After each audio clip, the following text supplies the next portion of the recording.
Welcome back, mystery lovers. Today's case is going to keep you on the edge of your seat. The case of Amy Carnavale. Amy Carnavale was born on April 13th of this year in Beverly, Massachusetts, USA.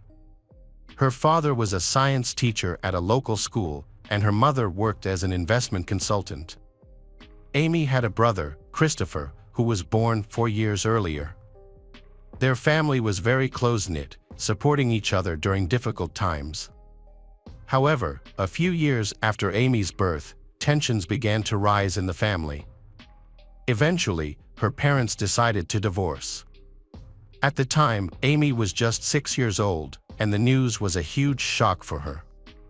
She struggled with her feelings for a while but eventually came to accept the situation. When she started school, it marked a new hopeful chapter in her life. Throughout this period, her family maintained their connection with her, which helped ease the emotional effects of her parents' separation. Amy was a beautiful and intelligent girl who became popular at school. She joined the cheerleading team and played field hockey. Friendly and sociable.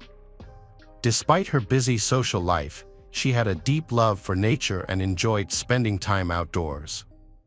Amy often combined her passion for nature with sports by playing golf with her father. Although she lived with her mother, she had a strong and positive relationship with her father. Amy dreams of becoming a hairstylist or hairdresser because she enjoys making her friends look beautiful. At this point in her life, she is preparing to enter high school, and she is a member of the school's cheerleading squad. She recently met a boy named Jamie Fuller at a friend's party. Amy was 12 years old, and Jamie was 14 at the time.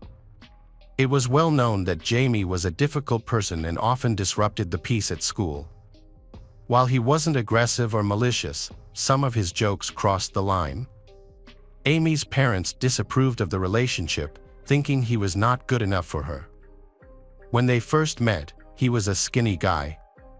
But later he decided to get fit and build muscle to impress others. In pursuit of this, he chose to use steroids to accelerate his progress. Their relationship faced frequent challenges. There were times when they wouldn't speak for weeks but would eventually get back together. However, after he began using steroids, Amy and her friends noticed significant changes in his behavior. Jamie became increasingly aggressive and unpredictable. Their arguments grew more common, occurring both at school and outside of it. Jamie's treatment of Amy deteriorated, and some of his friends reported that he made hurtful comments that she did not deserve. Things got worse.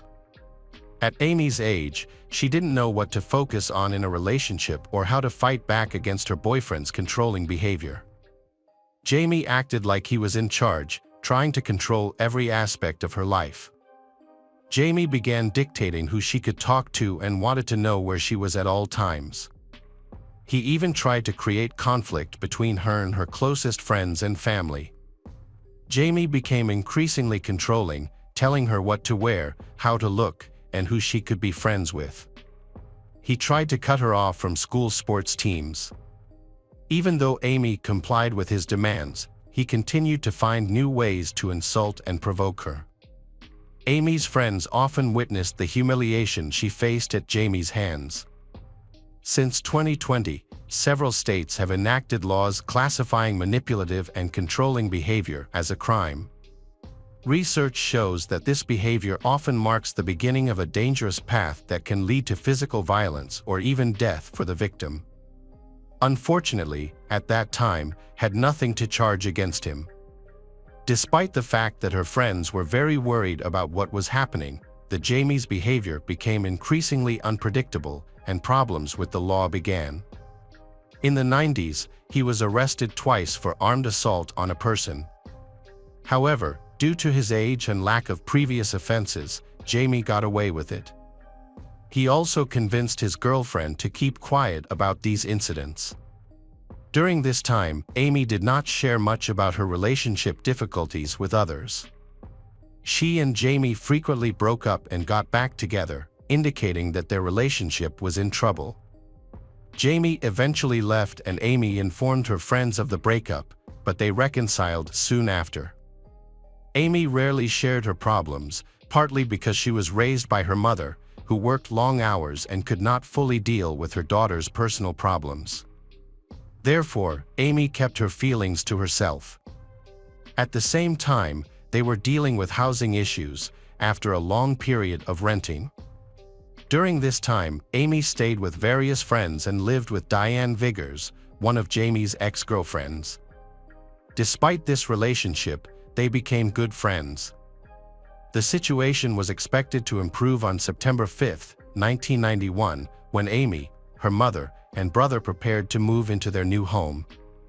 They had been renting for a long time, which had put a strain on their family finances, making this move a much-anticipated change in their lives. Amy had been living with her friend Diane before this incident. After breaking up with her manipulative boyfriend again, she was determined not to get back together with him. That day, she attended another field hockey practice and excitedly told her friends about her decision to end the toxic relationship for good. However, she mentioned that her ex-boyfriend, Jamie, kept calling her. Although she tried to ignore him, he was persistent. He wanted to see her, but she refused. He eventually asked her if she would like to cut his hair as a farewell gesture to their past relationship. After some consideration, she agreed and made plans to visit Jamie that evening, planning to return home a few hours later. Amy did not come home on time, and Diane was very worried about her. Amy was only 14 years old, so the delay made her friend increasingly worried. Diane called Amy's mother, and she could not find her daughter either. Their concerns increased when they discovered that Amy had left her purse and personal belongings behind, indicating that she did not intend to be gone for long. After waiting until morning, they decided to contact the police. After arriving at the police station, Amy's mother made plans to meet Jamie, whom Amy was supposed to meet. Jamie was cooperative from the start. He spoke to both the mother and the police and answered their questions openly. He even joined in the search efforts in the area. Despite being the prime suspect in Amy's disappearance, no evidence of her has ever been found. Searches of Jamie's home and car have turned up nothing. On August 28, 1991, an anonymous informant contacted the police station, claiming to know the location of Amy's body. This revelation caught the police's attention, and they were keen to find out the identity of this informant and the source of his information. The informant was identified as 19-year-old Michael Melita, a friend of Jamie's. When the police arrived at his home, he promptly agreed to assist with the investigation. At the police department, he confessed everything he knew about the tragic events of August 23. He explained that on August 22, the day before, Amy had planned to go to the beach with her friends. Jamie discovered her plans and grew angry. Fearing that there would be other guys at the beach party, his jealousy intensified. He felt restless and wanted to control Amy. On that same day, he met with Michael and voiced his wish to kill his ex-girlfriend. Multiple individuals were aware of Jamie's harmful intentions, yet none reported these plans to the police. They failed to warn Amy or her parents about the potential threat. On the evening of August 23, Amy visited her ex-boyfriend's house, thinking she was just there to get a haircut. However, she found 3 other boys there, 15-year-old Dominic Scola, 19-year-old Michael Melita, and 17-year-old Scott Ward. Just before Amy arrived, Jamie took out a large knife and showed it to the others, saying it was for his ex-girlfriend. He then placed the knife on a dresser. Jamie then suggested that the group take a walk in the nearby woods. During the walk, he and Amy went ahead while the other 3 lost sight of them. Michael confessed that he didn't completely believe Jamie's intentions to harm Amy, but no one felt brave enough to stop him because they were scared. Ultimately, Michael was the only one who ran to the location where Jamie and Amy had gone. He discovered Jamie covered in blood.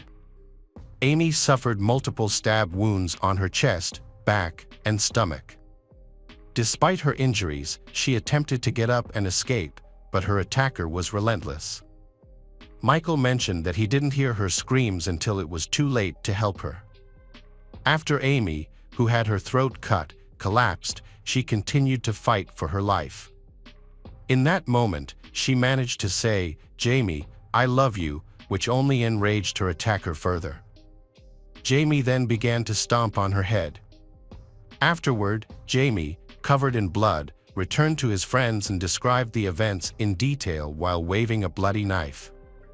Michael noted that everyone was afraid of becoming the next target, so they supported Jamie's actions. They all went home together, where they spent several hours drinking and talking calmly. Jamie took a shower to wash off the blood and changed his clothes. Jamie and Michael walked into the woods to where Amy's body was left. It was dark by then. They wrapped her body in trash bags and joked about the situation, showing no remorse or regret. When they reached the pond, they tied several concrete blocks together and threw the body into the water from the dock. Jamie made a sarcastic comment as he drowned Amy's body. He then took a bloody bracelet and necklace from her, wiped the blood off them, and wore them around his neck. This behavior is typical of a serial killer who keeps trophies as a reminder of his crimes. After Michael explained everything to the police, he was asked again how he could be involved in Amy's death. He clarified that he did not stab her, he only helped his friend dispose of her body because he was threatened. Michael confessed that he was afraid of Jamie. He believed that if Jamie learned about his conversation with the police, he would be killed. According to Michael, at first, the group thought the idea of murder was a terrible joke, and they only grasped the seriousness of the situation when it was too late. As the situation progressed, the three friends went along with Jamie's plans to avoid provoking him. On August 28, the informant was taken to the pond he had described. Michael pointed out the spot where the body was disposed of. Around 7:30 a.m., divers discovered Amy's body, which was in a shocking condition. It was evident that she had been murdered violently. The forensic expert identified that she was wearing the same clothes she had on the day she went missing. Analysis confirmed that she died on Friday, the evening she disappeared. Additionally, experts validated all of Michael's statements about the injuries on her body. They found about 10 stab wounds and a severe cut to her throat. The police could not find Jamie. Jamie's mother said she did not know where he was.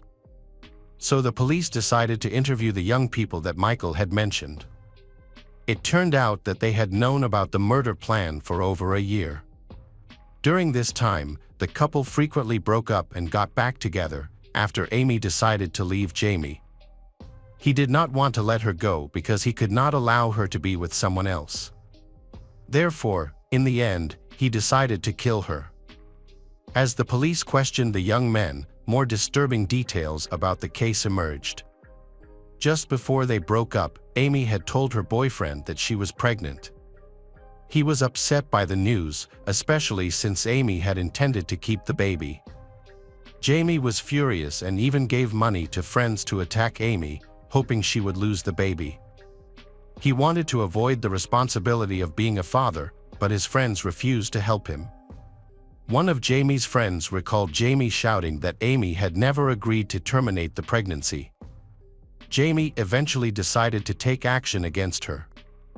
However, after an autopsy, police discovered that Amy was not pregnant at the time of her death. The rumor of her pregnancy became one of many speculations in the case. However, this does not rule out the possibility that she may have been pregnant with Jamie's child and had terminated the pregnancy. Unfortunately, her physical condition makes it impossible to verify these claims. The police began talking to Diane, who had lived with Amy before she was murdered.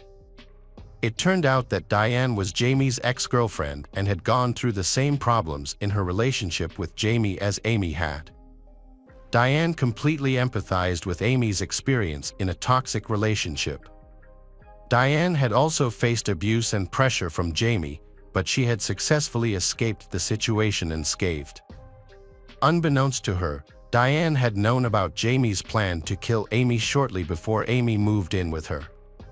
Jamie had mentioned taking Amy for a walk in the woods where he would give her flowers, then stab her and dump her body in a pond. However, Diane found this story so unbelievable that she chose not to warn anyone about the potential danger. When the Jamie Fuller was arrested, he faced charges of first-degree murder. Jamie smiled throughout the court proceedings and even made jokes about the victim, showing no signs of regret or remorse. During his interrogation, he remained calm and attempted to shift the blame to his friends for Amy's murder. However, when other people close to the victim were questioned, it came to light that Michael had boasted about helping Jamie dispose of the body after the murder. He was subsequently arrested for being an accomplice. It was obvious that the remaining two friends could have been witnesses to the massacre but never reported it to the police. They also knew about their friend's intentions, which he had openly discussed. Nearly a year after Amy's funeral, a witness named Scott Ward gave an interview to a local newspaper. He expressed disbelief over the events and felt guilty for not sounding the alarm sooner, which might have prevented the tragedy. At that time, he was already under investigation. Other teenagers suggested that Michael was not as innocent as he appeared. They claimed he encouraged the murder of the girl and hinted that his involvement in the crime could be more significant than he admitted. Ultimately, the police determined that only Michael and Jamie were responsible for the murder, while the others were not connected to the crime and were not arrested. Public outrage grew as people needed to know the truth and find ways to protect their communities from criminals who would harm schoolgirls for no reason. Locals had good reason to believe that all four teenagers were involved in the tragedy. The boys' parents, however, maintained their son's innocence and denied any involvement in the crime. However, police had evidence that Jamie had openly discussed his plans throughout the day. His friends even pressured him to act on them. This behavior showed Jamie was struggling and felt compelled to prove his strength. What motivated Amy's murder? Was it jealousy, a psychotic episode, a desire to harm his child, or provocation? Although the young man was only 16 at the time of the crime, he was tried as an adult. Jamie maintained his innocence and was released on bail of $2,500, which his mother paid. His lawyers pointed out that he had consumed alcohol, and they argued that the combination with steroids could lead to uncontrollable aggression. Therefore, the defense aimed to classify the crime as non-premeditated murder due to insanity, claiming that excessive steroid use can result in psychosis and other mental health issues. The lawyers requested a psychiatric evaluation for Jamie, which involved several assessments by independent experts. All concluded that Jamie was mentally stable and fit to stand trial. Meanwhile, the prosecutor's office argued that the attack was motivated by jealousy. They highlighted the manipulative behavior, strict control, and ongoing assaults that the Amy had endured in the months leading up to the incident. According to Michael's confession, Jamie sought revenge because Amy attended a beach party with her friends. Another friend in the group said Jamie believed that Amy's pregnancy had to be terminated at all costs. The prosecution presented several witnesses, including Jamie's friend Ronald, who had taken carpentry classes with him. In the spring of 1991, Ronald testified in court about Amy's pregnancy. During this testimony, Jamie allegedly mentioned that the only way to get rid of the baby was to kill Amy. Dominic, who was with them that night, testified that he saw Jamie and his girlfriend go into the woods. He then heard some screaming. Dominic then noticed that Jamie had blood on her clothes and hands. Jamie even showed them the bloody knife he used in the attack. The blade was disfigured, indicating extreme violence. Dominic confirmed what Michael had said. Jamie recounted the details of the massacre he had committed. He explained that he first gagged Amy, professed his love for her, and then stabbed her in the stomach. Even then, she was still alive when he slit her throat. Amy told him that she still loved him, which made Jamie so angry that he stomped on her neck and started jumping on her head. The young witnesses claimed that Jamie was sober throughout the attack. They had only consumed alcohol after the murder. Jamie's mother had previously told police that alcohol had a negative effect on him, leading to anger and aggression. She recounted an incident where he nearly destroyed her room in a drunken fight with her. However, alcohol was not a factor in this situation. The forensic expert who testified for the prosecution explained that the stab wound was so deep that it almost went all the way through Amy's body, indicating a high level of hatred behind the murder. There were no signs of sexual violence, suggesting the attack may have been motivated by revenge or jealousy. One of the stab wounds penetrated the bone, disfiguring the knife point, and Amy had extensive bruising on her face and head injuries. Jamie, speaking to the media, claimed that he could not kill Amy because he still loved her. This claim was a lie. His televised declaration of love shocked and devastated Amy's mother, who was struggling to cope with her loss, resorting to sedatives and seeking help from a psychologist. To her, Jamie's display of love was a cruel taunt. The hearing lasted 7 days, after which the jury began deliberating its verdict. The prosecution argued that Jamie was an extremely dangerous individual with the potential to become a serial killer and called for a life sentence without the possibility of parole. The defense, in contrast, argued that the young man had lost control due to steroid abuse. The jury deliberated for 2 days, taking about 6 hours to reach a decision. Jamie was found guilty on October 23, 1992, and sentenced to life in prison without the possibility of parole. In a separate decision involving Jamie's friend, Michael, who had helped destroy evidence, he was sentenced to 2 years in prison after a hearing on his involvement. The victim's mother, Amy, felt this was an unfairly light sentence for his role in the crime. In 2013, new state laws were enacted that allowed minors convicted of serious offenses to apply for parole. Under these laws, each case had to be assessed individually. As a result of this legal change, Jamie, who had spent most of his adult life in prison, was given the chance for release in 2019 when he was 40 years old. Jamie's request for parole was reviewed but has been postponed indefinitely. The family of the brutal massacre victim has repeatedly appealed to law enforcement, demanding that this brutal man not be released under any circumstances. As of now, he is still incarcerated. Amy's mother struggled to cope with her daughter's death, requiring regular visits to a psychiatrist and a significant amount of medication. In 2009, her health declined rapidly, leading to her passing at the age of 57. Her family believes that her early death was directly linked to the loss of her beloved daughter. Welcome back, detectives.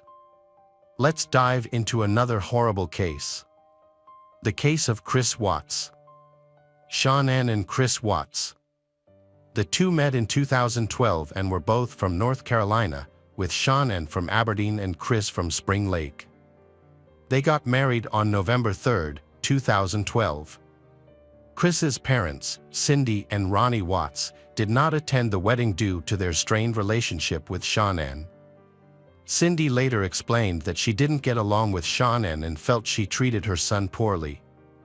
After a year of marriage, Shanann and Chris made a significant decision to buy a new home in Frederick, Colorado. This move marked a new beginning for the couple as they started their life together in their new home. Shanann's lifelong dream of becoming a mother finally came true on December 17, 2013, with the birth of her daughter, Bella. 2 years later, on July 17, 2015, she welcomed her second daughter, Celeste. Those who knew Shanann described her as a kind and compassionate person who radiated love and positivity. She always strived to create the best life for herself and her family. As a mother, Shanann loved her 2 daughters, Bella and Celeste, more than anything in the world. Shanann was devoted to providing her children with the care and support they needed to thrive. Bella, the older of the 2 sisters, was a compassionate and caring child who naturally took on a protector role with her younger sister Celeste. From a young age, Bella showed a strong desire to look out for Celeste's well-being. Celeste, on the other hand, was a lively and energetic child who brought joy and laughter to everyone around her.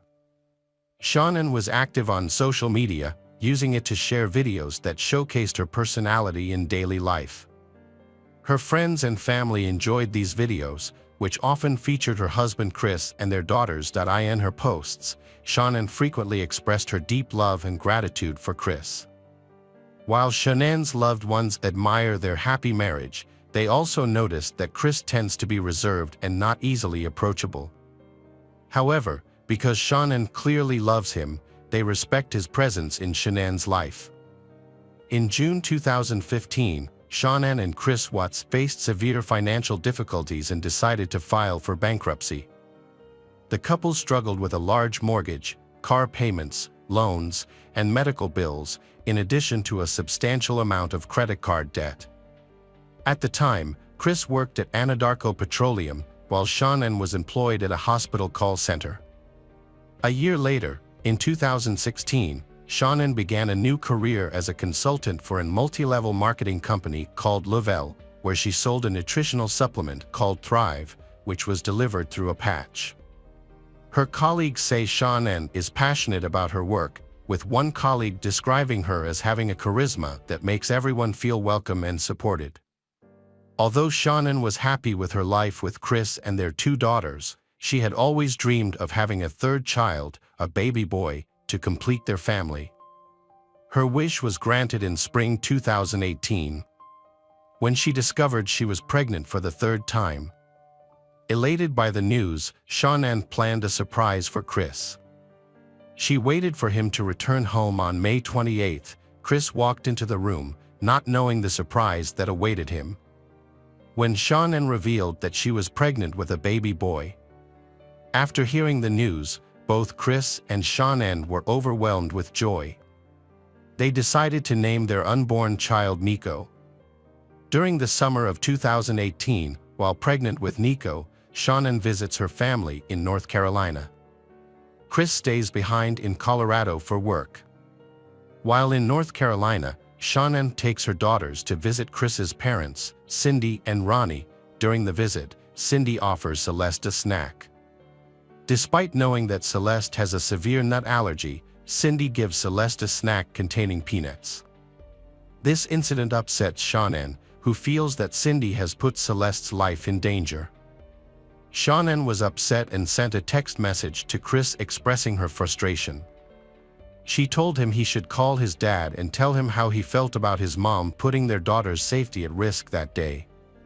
Shannon believed Chris's mom was trying to upset her by taking risks with their child's life. While Shannon was visiting family in North Carolina, she noticed a change in Chris's communication style. He stopped responding to her messages and calls, which left her confused. When she asked him about it, Chris said he was busier at work due to new employees and that everything was fine. Despite his reassurance, Chris's sudden lack of communication concerned Shannon. On July 31st, Chris flew from Colorado to North Carolina to join Shannon and their daughters, Bella and Celeste, for the week. The girls were excited to see their dad, and as soon as Chris stepped off the plane, they ran to him, eager for hugs. Chris picked them up and held them tightly. Chris's behavior toward Shannon was clearly different. He didn't greet her with a kiss, just a nod of acknowledgement. Shannon felt hurt and couldn't understand why Chris would act this way. She opened up to a friend via text message, expressing her concern that Chris had changed. Shannon's texts were filled with sadness and confusion.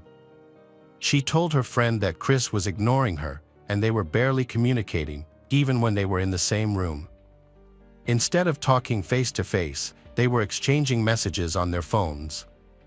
Shannon even sent a picture to her friend, showing her and Chris sitting on separate couches, facing away from each other. In her messages, Shannon revealed her suspicions that Chris might be having an affair. Shannon confided in her friend that Chris had told her he no longer believed they were compatible, which left her heartbroken. Desperate to save their family, she proposed that they seek couples counseling to work through their issues. She was willing to make concessions and put in the effort to repair their relationship. However, Chris refused to consider counseling. Shannon soon realized that Chris was not willing to meet her halfway or make any compromises. Despite her efforts to save their relationship, Shannon came to understand that Chris was not interested in finding common ground or working through their problems together. After returning to Colorado from a trip to North Carolina, Shannon, Chris, and their daughters settled back into their normal routine. However, Shannon's return was short-lived, as she soon left for a business trip to Arizona. While in Arizona, Shannon's friends noticed a change in her behavior. She seemed anxious and upset, rather than her usual happy self. One evening, Shannon opened up to her friends in their hotel room, sharing her concerns. She told them that Chris had expressed doubts about their relationship and refused to attend couples therapy. On August 11th, while Shannon was with her friends in Arizona, she received a notification about a restaurant charge on the credit card account she shared with Chris, which raised her suspicions. She couldn't shake off the feeling that Chris might be seeing someone else. Around 1:48 a.m., Shannon returned home from her business trip. Shannon's close friend Nicole Atkinson drove her home. Footage from their doorbell camera confirmed that Shannon had indeed entered her house on August 13th. However, as the day progressed, Shannon failed to send her usual good morning messages, alarming her friends. A missed OB/GYN appointment scheduled for 9:30 a.m. did little to quell their concerns. However, when Shannon missed another engagement, a 12:30 p.m. business meeting, Nicole's concerns escalated, realizing something was seriously wrong as Shannon was now uncharacteristically incommunicado for the entire day. Nicole had a nagging feeling that something was wrong and decided to drive to Shannon's house. As she approached the house, her anxiety spiked.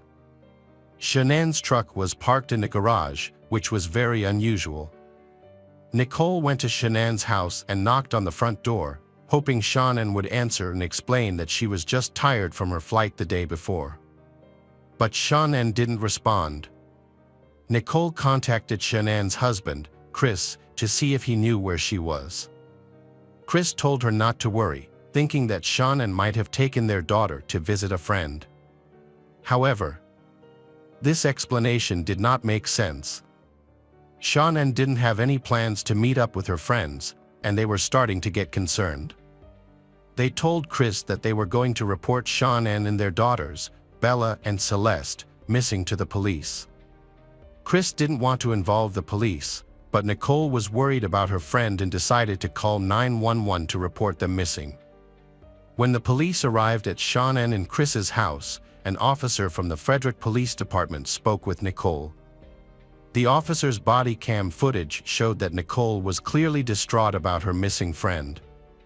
As Nicole was explaining everything she knew about Shannon and her daughters, Chris arrived at the house.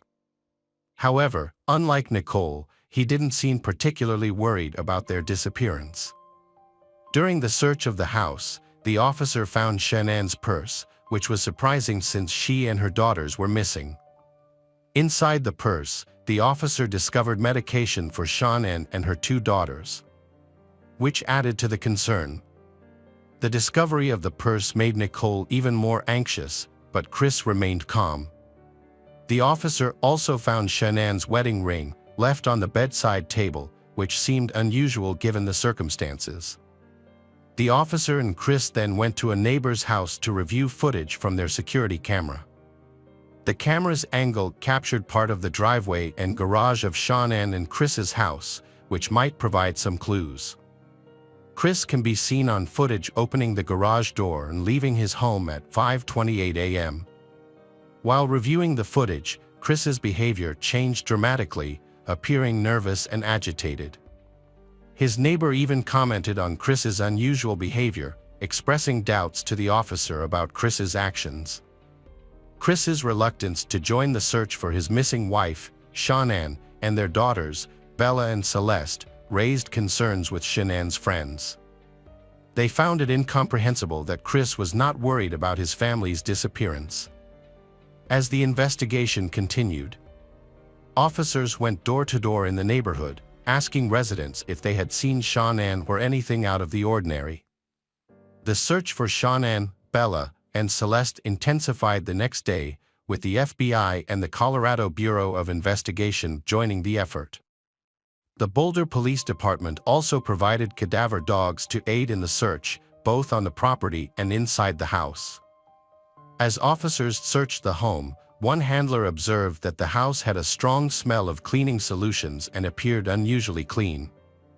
This sparked suspicion, prompting the officers to take a closer look. The presence of cleaning solutions suggested that someone may have attempted to conceal evidence or erase potential clues. Meanwhile, Chris gave an interview to a news station outside his home. He insisted that he and Shannon had not argued before she went missing and expressed his wish for his family to return home safely. Chris expressed his longing to be reunited with his family, stating that his house felt incomplete without them. However, his behavior during the interview raised suspicions. Despite his emotional words, Chris appeared detached and unemotional, which puzzled those who knew him. Shannon's friends who watched the interview felt his behavior was inconsistent with his pleas for his family to return, and that only added to their concerns. On August 14, Agent Coder interviewed Chris again. During the conversation, Chris suggested that Shannon may have taken the girls to a friend's house to relax. Meanwhile, the police department had received multiple reports of possible sightings of Shannon and her two daughters. Chris was shown various photographs, but he was unable to identify any of the individuals as his missing wife and daughters. Agent Coder also asked Chris about his marriage to Shannon. Chris claimed that he had never been unfaithful to Shannon and, to his knowledge, she had never cheated on him either. During an interview with Agent Coder, Chris exhibited suspicious behavior, frequently touching his neck with his hands. This caught Agent Coder's attention. The lack of updates from the authorities only intensified the family's desperation. After a 3-hour interrogation, Chris was released from the police department, but he was asked to return the following day, August 15, for a polygraph test, to which he agreed. On August 15, Chris picked up his father from the airport and then drove to the Frederick Police Department, where he was scheduled to take a polygraph test. The test was administered by Tammy Lee, a polygraph expert from the Colorado Bureau of Investigation. During the test, Chris denied any involvement in his wife Shannon's disappearance and claimed he had no knowledge of her whereabouts. However, his test results showed a score of -8, which was significantly lower than the -4 score needed to pass. This outcome led detectives to believe that Chris was responsible for the deaths of his wife and daughters. Tammy Lee, the polygraph expert, confronted Chris about his failed test results. Chris admitted to causing Shannon emotional pain, but denied physically harming her. He also confessed to having an affair with a coworker and expressed regret for his infidelity. However, he continued to deny any involvement in his family's disappearance. Later in the interview, Chris asked to speak to his father, Ronnie. The officers hesitated, worried that Ronnie's presence might cause Chris to ask for a lawyer. However, they let Ronnie into the interrogation room, hoping that Ronnie's presence might encourage Chris to confess.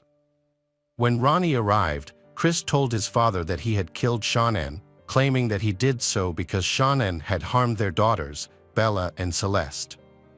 The detectives did not believe for a moment that Shannon had hurt her daughters. Chris eventually confessed to burying Shannon in a shallow grave at one of his work sites and disposing of the bodies of their daughters in oil tanks. Chris pleaded guilty to avoid the death penalty and was sentenced to life in prison without parole. At his sentencing hearing, the judge stated that Chris's crimes were the most inhumane and brutal he had ever seen. Hello friends, welcome to our channel. Today we're going to take a look at another horrible case with you, the case of Sarah Papenheim. Sarah Papenheim was born on January 30, 1997, in Minnesota. She was the second child of Donnie Odegaard and Jerry Papenheim, with an older brother named Josh. The siblings developed a strong bond as they grew older. When Sarah was in second grade, her family relocated from Minneapolis to Redding, California. She graduated from Foothill High School in 2015, where she was an active member of the school band and played the drums. Sarah was passionate about music, especially drumming. She was a skilled drummer and regularly played at jam sessions in Redding. As one of the few female drummers, she stood out on stage. When Sarah was 18, she moved back to her hometown in Minnesota with her mother and brother after her parents got divorced. There, she continued to play drums at different venues and eventually met Bernard Allison, a famous blues guitarist and singer. Allison was impressed with her skills and invited her to join him on stage occasionally.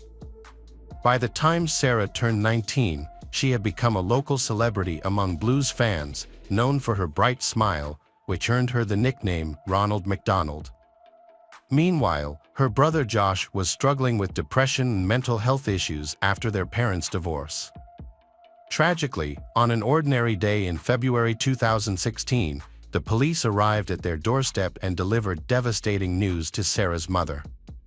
Josh took his own life at the age of 20, leaving his loved ones, especially his mother Sarah, heartbroken. The bond between Sarah and Josh was incredibly strong, and his passing devastated her. To cope with her loss and to help others who struggle with mental health, Sarah decided to study psychology. She had been in touch with Nico Carson Major, who lived in the Netherlands, and she moved there to pursue her studies. At Erasmus University in Rotterdam, Sarah began her psychology program with Nico's support, who not only helped her navigate her grief but also assisted her with her studies as a native speaker. Sarah's passion for music never faded despite her focus on studies and work. She stayed in touch with Bernard Allison, a musician she had performed with, and shared her dream of buying a drum kit. In January 2017, Bernard's band toured Europe, and on Sarah's 20th birthday, January 30th, she attended Bernard's concert in Germany with Nico. Bernard spotted her in the audience, invited her on stage, and let her play the drums with them, just like old times. Sarah lived on the third floor of an apartment complex near the university in Rotterdam. As 2018 drew to a close, she planned to spend Christmas in the United States and booked a flight for a week before New Year's Eve. However, on December 12th, her life took a devastating turn. When a police officer appeared at her doorstep, just like in 2016 when her son had passed away, Sarah's legs began to shake. She instinctively knew what the officer was about to tell her, but couldn't bear the thought of losing another loved one. When the officer informed Sarah's mother that her daughter had passed away, she was overcome with grief and lost consciousness. This devastating news came just a year after the loss of her son, who had died at the age of 20. Sarah was only 21 years old. Sarah lived in a student complex on the third floor, where she rented an apartment with her roommate, Joel Schelling. Joel was also a musician, and music was the common interest that brought them together. Unlike Sarah, who was outgoing and always smiling, Joel was more reserved and had a temper. Despite their occasional quarrels, Sarah remained a supportive friend to Joel, often calming him down when he became angry. However, the situation took a turn for the worse over time. Just 6 days before her death, Sarah confided in her friend Adam Pryor that she was afraid of Joel, who had threatened to harm 3 people he disliked. Sarah knew she had to go to the police. Just a couple of days before her death, she had spoken to her mother on the phone about her concerns. Sarah's roommate, Joel, was behaving in a way that was increasingly bothering her. Her mother advised her to find a new place to live as soon as possible and to avoid Joel until she could move out. On December 12, 2018, at 12:20 p.m., the police received a call from Sarah and Joel's next-door neighbors, who reported hearing a loud fight and then Sarah screaming. When the police arrived, they found Sarah lying on the floor with multiple stab wounds. Despite attempts to revive her, Sarah died from her injuries. The police immediately began searching for Joel, who was nowhere to be found. Neighbors reported that he had left the apartment in a hurry, taking a large double bass with him. This distinctive instrument became a key detail in the police's description of Joel. Less than 2 hours after the crime, 23-year-old Joel Schelling was arrested at Eindhoven train station, about 60 miles from Rotterdam. He was on his way to visit his parents, who lived in Eindhoven. After Joel was arrested, he made a shocking confession to his mother while on the train. He told her that he had taken Sarah's life. The judge subsequently placed Joel under arrest for 14 days to undergo a psychiatric evaluation. Meanwhile, forensic experts conducting the autopsy on Sarah's body found 27 stab wounds, with several of them on her neck, abdomen, and back. 2 days after Sarah passed away, her mother, Doni Odegaard, traveled to the Netherlands to arrange for her daughter's body to be returned home. However, this required raising $40,000, a task that was made possible by the generosity of strangers who cared for the family. Upon learning of Joel's arrest, Doni Odegaard inquired if her daughter had contacted the police. Sarah had instead reached out to social workers, who visited Joel and found him calm. However, the next day, Sarah again contacted social services due to Joel's erratic behavior, including hitting himself with a hammer and threatening to harm multiple people. The case against Schelling began in March 2019. Schelling was accused of causing Sarah Papenheim's death and admitted his guilt. However, he claimed he did not remember the actual act of taking her life. According to Schelling, he recalled fighting with Sarah, but his next memory was of being in the shower, cleaning himself. Sarah's mother, Doni Odegaard, attended each hearing, relying on an interpreter to understand the proceedings. During the trial, Schelling stated that he suffered from delirium and heard voices in his head. However, when asked if these voices had instructed him to fight with Sarah, Schelling said he did not know and could not recall. He also could not remember the cause of their fight. Prior to the verdict, experts testified that Schelling suffered from multiple disorders and required long-term treatment. Despite this, they concluded that Schelling was responsible for Sarah's death. The verdict was announced in December 2019. Sarah Papenheim's death occurred before she could receive a response to her second request for support, after her initial request for assistance from social workers went unresponded due to the specialist's unavailability.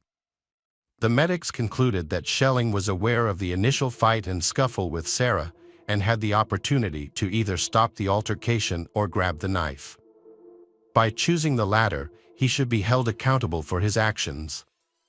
The prosecutor requested a 10-year prison sentence, but the judge in Rotterdam gave Schelling a 6-year prison term, followed by an indefinite sentence in a psychiatric hospital.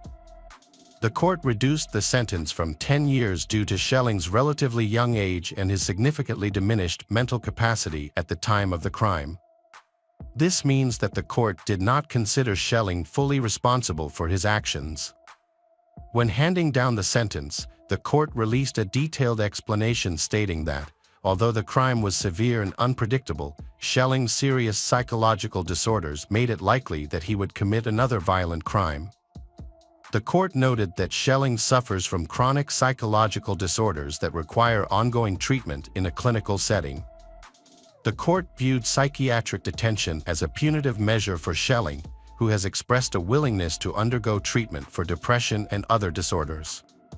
The court has ruled that Schelling will remain in treatment until it determines he is well enough to be released. The court will review his status every 2 years. Additionally, Schelling has been ordered to pay €68,700 in compensation to Sarah's family. Doni Odegaard is outraged by the sentence, believing it is too lenient. She thinks Schelling should have received a minimum sentence of 10 years in prison. In her opinion, Schelling would have faced a much harsher sentence in the US, such as life imprisonment or the death penalty, which would have prevented him from committing a similar crime in the future. She is also concerned that Schelling may be eligible for parole in as little as 4 years and vowed to do everything in her power to keep him behind bars. An investigation was also conducted into the social workers who had interacted with Sarah. The investigation concluded that the social workers could not be held accountable for failing to identify Schelling's disorders because they did not possess the necessary expertise to make such a diagnosis. Hello friends, welcome to our channel. Today we're going to take a look at another horrible case with you. The case of Linda Slayton. Linda Patterson Slayton was born on March 8, 1950. At 16, she became pregnant with her first son, Jeff, and 3 years later, her second son, Tim. To build a stable family, she convinced her boyfriend, Frank Slayton, to marry her. Unfortunately, the marriage turned out to be disastrous. Frank's alcoholism addiction led to routine abuse of Linda and their sons. Jeff and Tim remember their father's violent behavior, which was triggered by his drinking. The abuse was so severe that Linda considered divorce, and in 1974, she finally escaped the toxic marriage. After 9 tumultuous years, Linda divorced Frank and started a new life as a single mother to her 2 teenage sons. Despite financial struggles and limited resources, she worked hard to provide for her family and be a caring presence in her sons' lives. Without a car, Jeff and Tim often walked to school or relied on others for rides. Jeff and Tim loved playing football, but they didn't have a ride to practice, so their coach, Coach Joseph, would often give them a lift to and from their home. Around the same time, Linda was preparing her home for her mother's visit.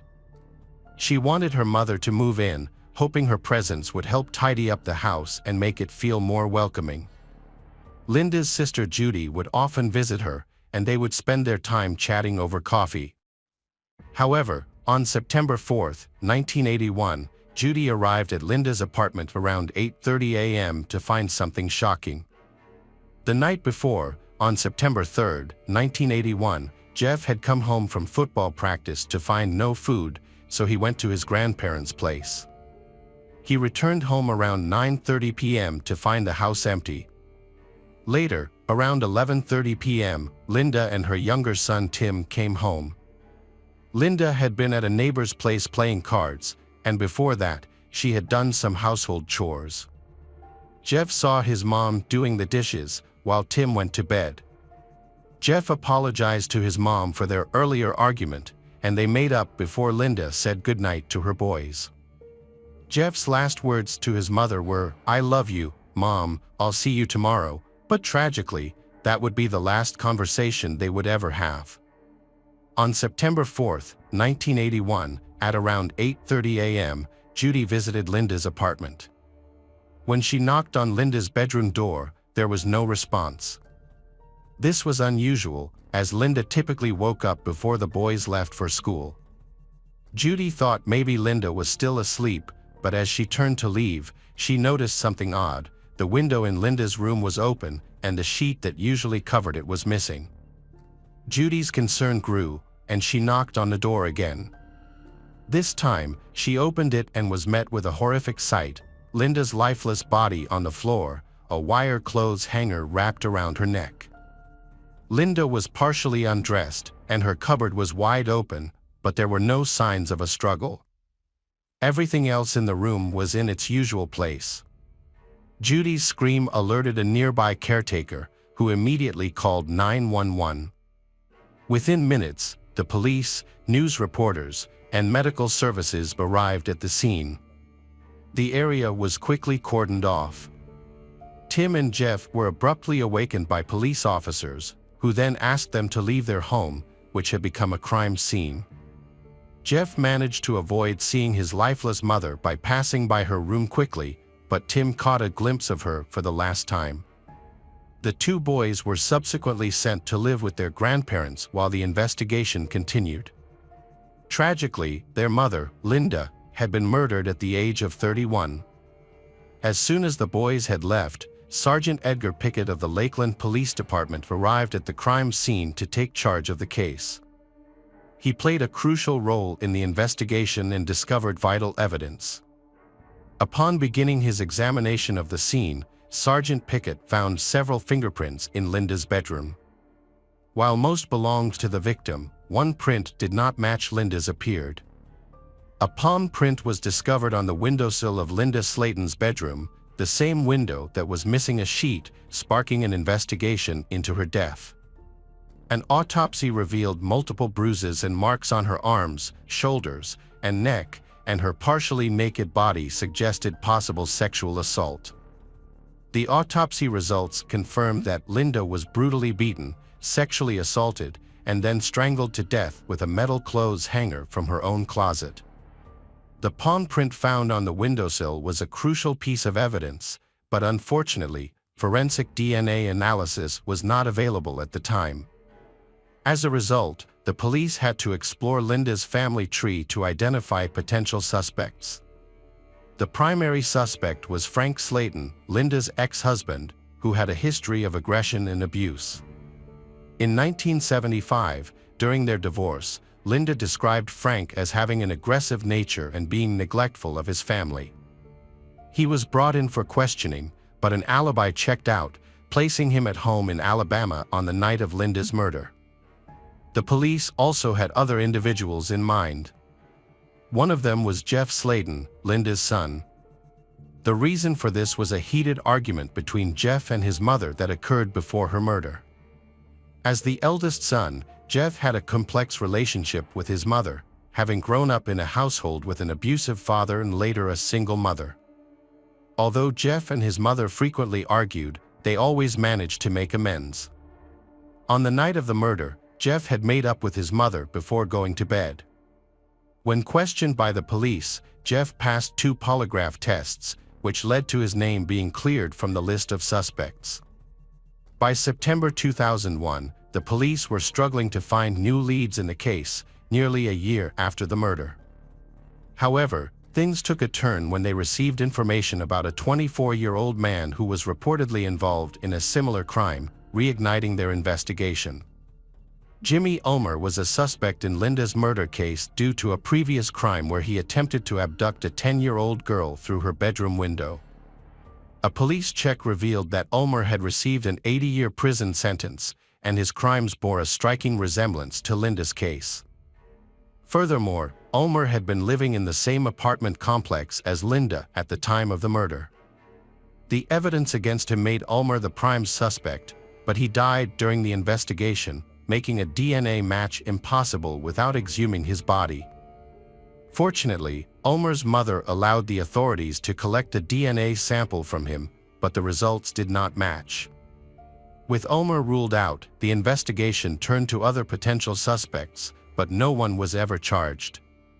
Despite looking into other leads, the case eventually went cold.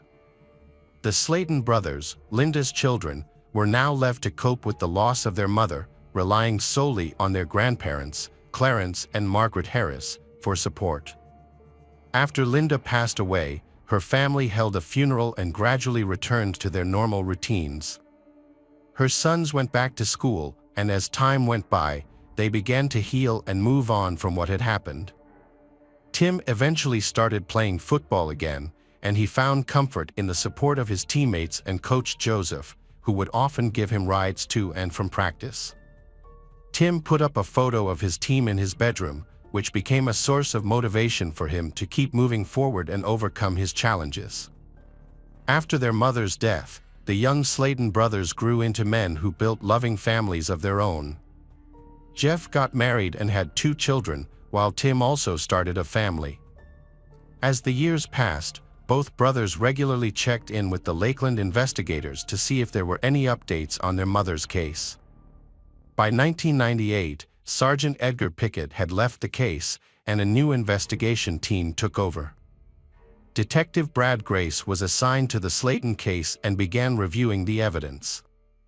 He discovered unidentified DNA from the 1981 crime scene and sent it to the Florida Department of Law Enforcement's Major Crime Lab for analysis. By 1999, the lab had successfully developed a full DNA profile of the killer. In 2001, Detective Grace reviewed the list of suspects in the Slayton case, determined to collect DNA samples from each one.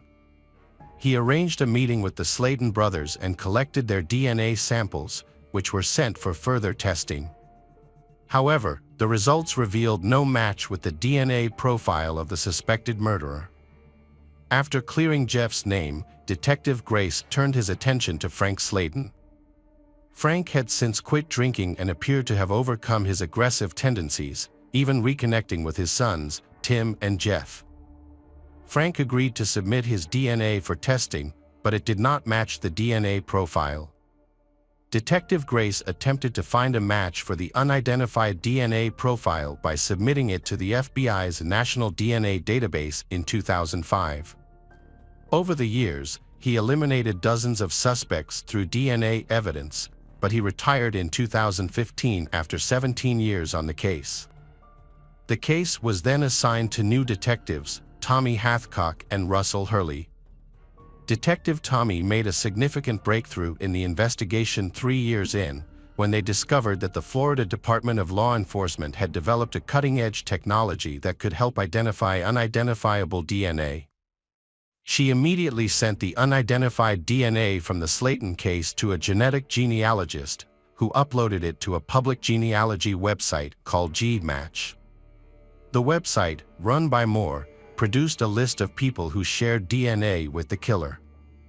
Moore then used birth certificates, marriage certificates, obituaries, and social media to build a genetic family tree. As she dug deeper, she created 3 branches of the family tree that led to a single individual who was likely responsible for Linda Slayton's murder. The DNA profile and family tree pointed to one person, Joseph Clinton Mills, also known as Coach Joseph. In a shocking twist, it turned out that Joseph was a familiar face to the Slayton family. His picture even hung on Tim's bedroom wall, with Joseph standing just above Tim's shoulder.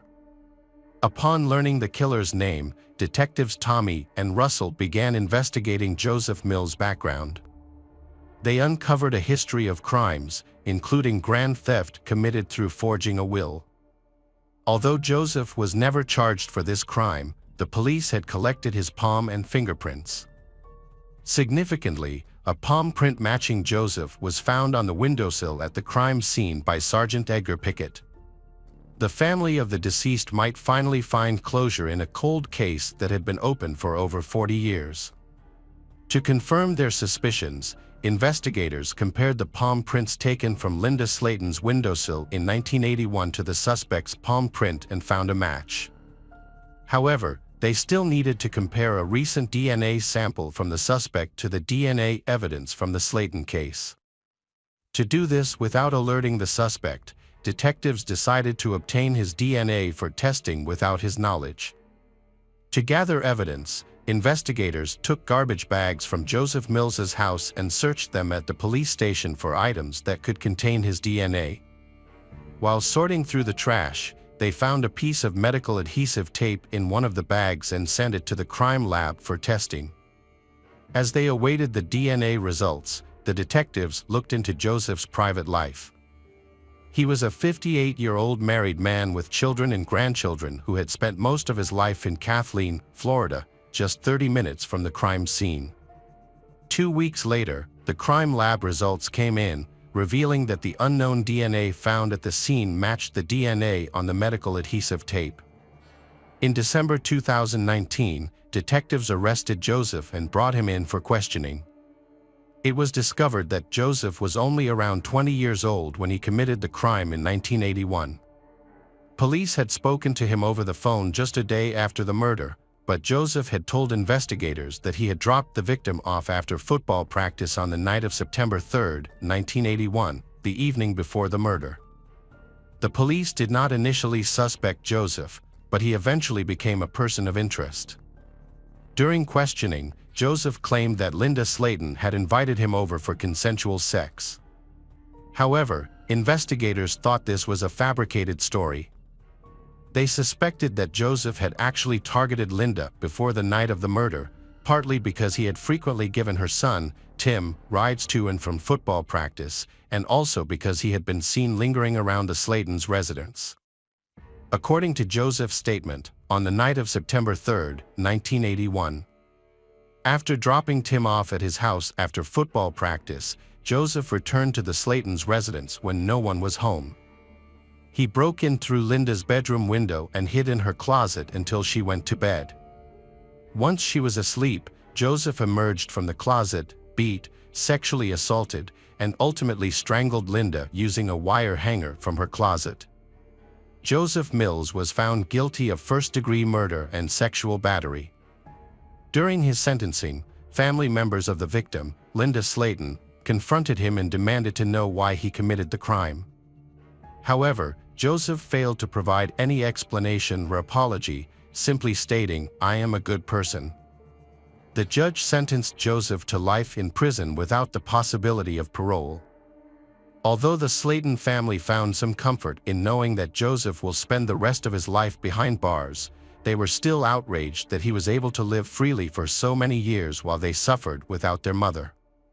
Tim, Linda's son, was particularly shocked by the revelation. Joseph had been a role model and coach to him, and Tim had looked up to him. However, it turned out that Joseph had been playing a sinister game. He would often ask Tim about the progress of the case, pretending to show concern, while secretly trying to gather information and avoid suspicion. Joseph would ask about new leads and news, but Tim had no idea that the killer was standing right in front of him. Even today, Tim does not believe that the person he trusted most was actually his mother's killer. In fact, he says he had the killer's picture in his home for years without ever suspecting anything. Jeff, still grieving, often wonders how life would be different if Linda were still alive. Despite the traumatic experience, Tim and Jeff have remained very close. They often visit their mother's grave together, and Jeff never fails to light a candle on the anniversary of her death. Welcome back, detectives. Let's dive into another horrible case. The case of Julie Manogue. Julie Manogue was born on July 19, 1982, in Goshen, New York, a charming town where she was raised by her loving parents, Gerald Manogue and Sandra Barish Doper. She grew up with a sister, Allison Barati Corcoran, and a brother, Peter Gerald Manogue. Throughout her school years, Julie excelled academically at Monroe Woodbury schools, ultimately graduating from Monroe Woodbury High School. She continued her education at Orange County Community College, expanding her knowledge and embracing new experiences.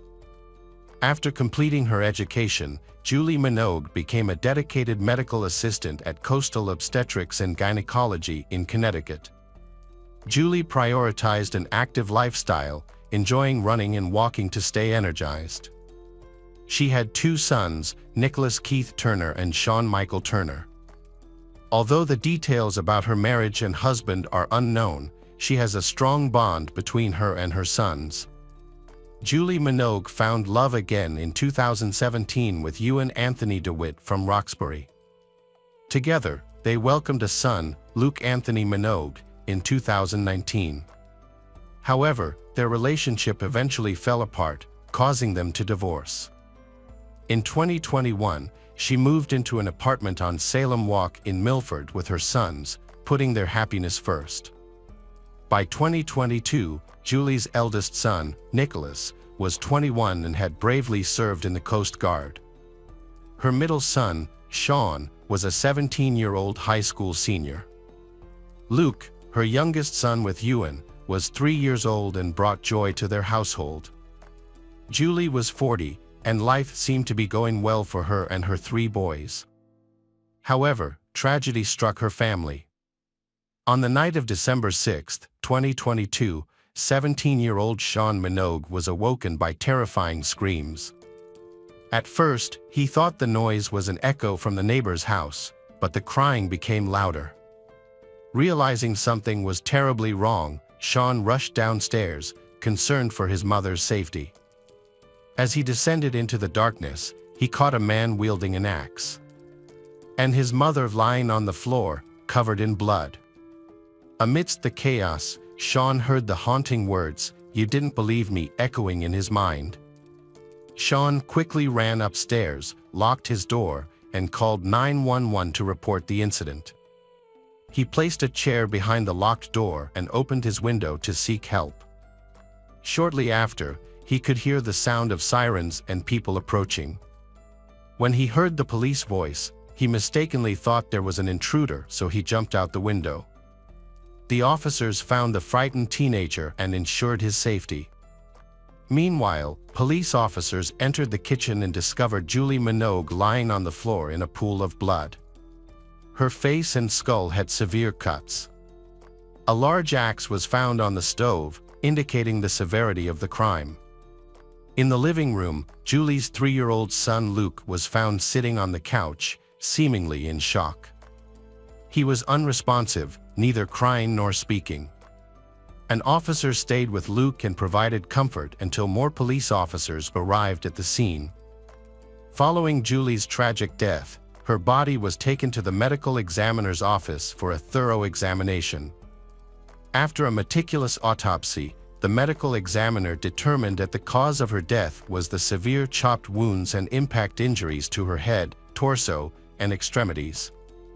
The detailed findings have provided vital evidence about the attack and the cause of her death. As the police took custody of the evidence they found on the gas stove, they conducted a thorough search of the area to look for any potential evidence that could lead them to the perpetrator. They searched every inch of the house, examining each room for any clues that could shed light on the crime. The investigation attracted the attention of concerned neighbors, who gathered nearby. They was eager to support the investigation in any way they could. A neighbor gave evidence with camera footage from outside his home at the Longmeadow complex. Police have investigated the footage, hoping it will provide vital clues. As they watched, they witnessed a person walking with an axe, closely matching the description Sean had provided. The police then began searching for the identity of the man with the axe. On December 6, 2022, a major breakthrough occurred when a woman called the police to report a phone call she received from her son. With a shaky voice, she shared the shocking revelation that her son had just told her that he had killed his girlfriend. The seriousness of her words prompted an immediate response from law enforcement. They quickly located the woman and engaged her in conversation. During the conversation, police discovered that the man responsible for the disturbing confession was Ewan, a 42-year-old man who had previously been in a relationship with Julie. With this important information, the police made efforts to contact Ewan. However, Ewan abruptly hung up the call. To better understand Ewan's background, the police investigated his history. Ewan was born in 1979 in Roxbury. He had a wide range of interests and pursuits. A skilled athlete, he was passionate about ice hockey and even played in semi-professional leagues. Ewan also holds a bachelor's degree in history from Siena College. Not satisfied with just one career, he also pursued a career as a firefighter, showing his ambition. In 2006, Ewan DeWitt's life took a tumultuous turn when he was arrested in Connecticut for driving under the influence and traffic offenses. After pleading guilty, he was given a suspended prison sentence and placed on probation. However, Ewan turned his life around in 2009 when he enlisted in the U.S. Marine Corps. Over the course of 5 years, he distinguished himself as a skilled weapons specialist and non-commissioned officer, ultimately earning the rank of Lance Corporal. During his time in the Marines, Ewan served as a machine gunner and was part of the elite 1st Reconnaissance Battalion. A notable photo from his time in service shows him bravely operating a .50 caliber machine gun on a vehicle during a defense exercise. Ewan's leadership skills and expertise helped him become captain of the machine gun section. Ewan served multiple tours in combat zones, including Afghanistan and the Middle East, alongside his fellow Marines. His selfless dedication was highlighted in a 2015 article in the Registered Citizen. One notable incident occurred shortly after the birth of his son, when he was arrested for attacking Julie Manogue. According to reports, he threw a large object at her, destroying her phone and preventing her from calling for help. Fearing for her safety, Julie sought refuge at a neighbor's house and contacted the police. In addition, Ewan, while intoxicated, getting into a heated argument with Julie and throwing a playpen at her head, causing a serious injury. Their son witnessed this incident and provided a statement. After Ewan went to rehabilitation, Julie sought a restraining order to protect herself from his abusive behavior. The court granted her a protective order that allowed for limited contact. However, Ewan was still granted visitation rights, which created ongoing concerns for Julie and her family's safety. In addition to their personal struggles, Julie and Ewan became embroiled in a series of family court cases starting in 2021. Julie initiated proceedings by seeking child support for their son Luke. The court ruled in her favor in October 2021, ordering Ewan to provide financial support. Ewan retaliated by taking Julie to court seeking resolution on visitation rights. In an effort to mediate the situation, the court granted supervised visitation, with a further hearing scheduled for April 2023 to revisit the matter. Julie and Ewan's divorce leads to many problems. Just 3 weeks before her death, Julie took action by going to Milford Police Station on November 14, 2022. She filed a complaint against Ewan for allegedly sending her more than 200 text messages in just 2 days, violating a protective order prohibiting him from making contact. Officer Scott Nablin carefully collected evidence of the text messages from Julie Manogue's phone, which further strengthened the case against Ewan. In a statement, Julie expressed deep concern for her safety and the well-being of her children. She stated that she could no longer tolerate the abuse and was seeking protection. Julie detailed the ongoing harassment she had endured and her fear of Ewan's behavior. She mentioned that he had a history of trouble with drugs and alcohol and was worried that he might harm her. In the meantime, Julie Manogue sought a civil restraining order against Ewan. On December 1, 2022, she presented evidence to a judge, including text messages, Ewan's history of substance abuse and mental health issues, and his violent past. Julie expressed concern for Ewan's well-being and emphasized the need for him to receive therapy. She believed Ewan posed a threat to others and should not be allowed to interact with anyone until he received proper treatment. The judge granted Julie a no-contact restraining order on December 1, 2022, to protect her from Ewan. The police investigation focused on Ewan, and they thoroughly searched the area around the Salem Walk condominium. They also visited a dive bar on Ocean Avenue in West Haven, asking patrons for help and providing information about the ongoing investigation. They asked anyone who saw Ewan to contact the authorities. Soon after, witnesses discovered someone resembling Ewan. They immediately alerted the police, who then observed the suspect entering a food truck in a nearby parking lot. Police quickly surrounded the truck and apprehended Ewan without any resistance. During the interrogation, Ewan initially remained silent, but after hours of intense interrogation, he finally confessed to killing Julie with an axe. He admitted to entering her house through the kitchen window, hiding and waiting for her to arrive. When Julie entered the kitchen, Ewan attacked her with an axe. Julie's son, Nicholas, witnessed the terrifying scene as he came downstairs. Frightened, Ewan dropped the axe on the gas stove and fled. The details of the incident, as revealed by Ewan, sent shockwaves through the investigation and provided a disturbing account of the events that occurred that night. During Ewan's first court appearance on December 7, 2022, Assistant State's Attorney Alana Paul updated the judge on the case. She said that Ewan confessed to the crime, but even if he did not, the evidence against him was compelling. Given the severity of the case, Paul argued that a significant sentence was necessary. Judge Odin Grogan set Ewan DeWitt's bond at $5 million due to concerns about his history of ignoring court orders and the need to prioritize public safety. As a result, Ewan was placed under surveillance. A hearing was scheduled for December 14, 2022, to further address the case. On December 14, 2022, Ewan faced multiple charges, including murder, violating a protective order, violating a restraining order, risking injury to a minor, and reckless endangerment. These charges aim to hold Ewan accountable for the full scope of his actions. A hearing for his pending cases was set for April 6, 2023. The family of the victim has released a statement, vowing to take action and hold accountable those who failed to protect their loved one. They hope that this case will lead to improved safeguards for individuals experiencing domestic violence and abuse. The family is committed to creating positive change and preventing similar tragedies from happening in the future.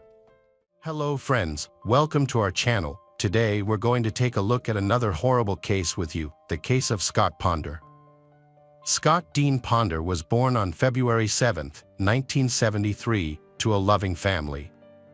His mother, Beverly Guy, and stepfather, Terry Guy, encouraged his passion for cars and motorcycles from a young age. They supported his development as a rider and even helped him obtain a racing license as soon as he was eligible. Scott's talent and dedication earned him recognition, including numerous admirers and local hero status in Chesney. Scott was a sociable person who enjoyed spending time with many people, and they enjoyed his company as well. In the late 1990s, Scott started repairing bikes in his grandmother's backyard, which eventually led to the establishment of Superbike Motorsports. The business expanded to a one-garage building in 2001, and Scott brought in his best friend, Brian Lucas, as a partner. They partnered to obtain a Suzuki dealership, resulting in swift expansion and achievement. Brian, who initially worked part-time when the business first started, left his job to become the store's full-time manager. Through their dedication and expertise, the duo attracted numerous customers, and the business began to flourish. Despite being salesmen, they prioritized educating their customers about bikes and racing. Scott's mother, Beverly Guy, who initially visited the store occasionally, began to visit regularly and eventually took on responsibilities such as accounting, payroll, and cash management. With the trio's combined efforts, the business thrived, selling 100,000 motorbikes every month. Scott attended an industry convention in Chicago, where he met his future wife, Melissa Brackman, a former homecoming queen from Stafford High School. They instantly connected and enjoyed each other's company, leading to frequent meetups as their relationship deepened. Eventually, they decided to get married, and their love life, both before and after the wedding, resembled a fairy tale, with their love growing stronger each day. I met Scott at a motorcycle show in Indianapolis, where he struck me as a kind and charming Southern gentleman. My feelings for him developed rapidly, and I soon realized I was in love with him. Scott and I decided to start a family, but we struggled to conceive. We sought medical help, and after months of trying, I finally became pregnant with a baby boy. In October 2003, I discovered I was pregnant while visiting my hometown. I took a pregnancy test at my brother's house without telling anyone, and I was overjoyed when the test was positive. Scott was thrilled when I shared the news with him. Around the same time, Scott's business was booming, with millions of dollars in sales in the first year. To keep up with the demand, he expanded his store and hired a new mechanic, Chris Sherbert. Chris was well known in town for his exceptional wrench skills, which caught Scott's attention. Scott, Beverly, Brian, and Chris formed a talented team that gained recognition beyond their small town of Chesney. Scott Ponder's life was going smoothly until disaster struck. November 6, 2003, was a sunny day, but the atmosphere at Superbike Motorsports was vastly different. You might remember where you were on that day. I recall it clearly. I had spoken to Scott around 2:15 p.m., and our conversation was brief and normal. He said goodbye, and that was the last time we spoke. Scott and the others began their day at the shop as usual. The store had a few customers browsing, including Kelly Sisk and his 4-year-old son. Kelly was there to purchase a go-kart for his family, and after completing the transaction, he lingered in the shop for a bit. Brian was supposed to be on holiday with his family, but Scott called him in to address a customer complaint about a neglected bike. Brian arrived at the shop and immediately started working on the bike. Meanwhile, Scott was helping another customer when his mother, Beverly, stopped by. She had just taken Scott's cancer-stricken grandmother to chemotherapy and was planning to deposit money into Scott's account at the bank later that day, around 2:30 p.m. Beverly lent a hand to Scott at the counter, assisting him with his tasks. Scott's friend Noel called the Superbike Motorsports shop, also known as the shop. Beverly answered the phone and agreed to let Noel stop by, which he said would take only 7 minutes. After hanging up, Beverly went to use the bathroom. Within those 7 minutes, a tragic event unfolded. Scott, Brian, Beverly, and Chris, the 4 people present at the shop, were brutally shot and killed. The shooting occurred at 3 p.m. inside the Superbike Motorsports premises. When Scott's friend Noel arrived, he found Scott and Brian lying motionless at the front of the shop. Initially, Noel thought they were playing a prank and even kicked them, telling them to stop joking around. However, upon seeing the pool of blood beneath their bodies, he quickly realized the gravity of the situation and called 911. Noel reported the incident to the emergency operator, stating that everyone at the shop had been shot and was lying in a pool of blood, including his mom, the mechanic, and the owner. The police and paramedics rushed to the scene, as this was the first quadruple murder in the small town of Chesney. The news spread rapidly, drawing not only the victims' families but also a crowd of onlookers to the crime scene. The police launched an immediate investigation and began collecting evidence at the crime scene. They discovered Chris's body at the back of the shop, positioned as if he had been working on a bike just before being killed.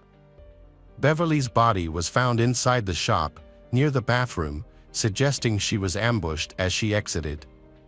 The bodies of Brian and Scott were located at the front of the store, with Brian's closer to the door and Scott's closer to a parked car.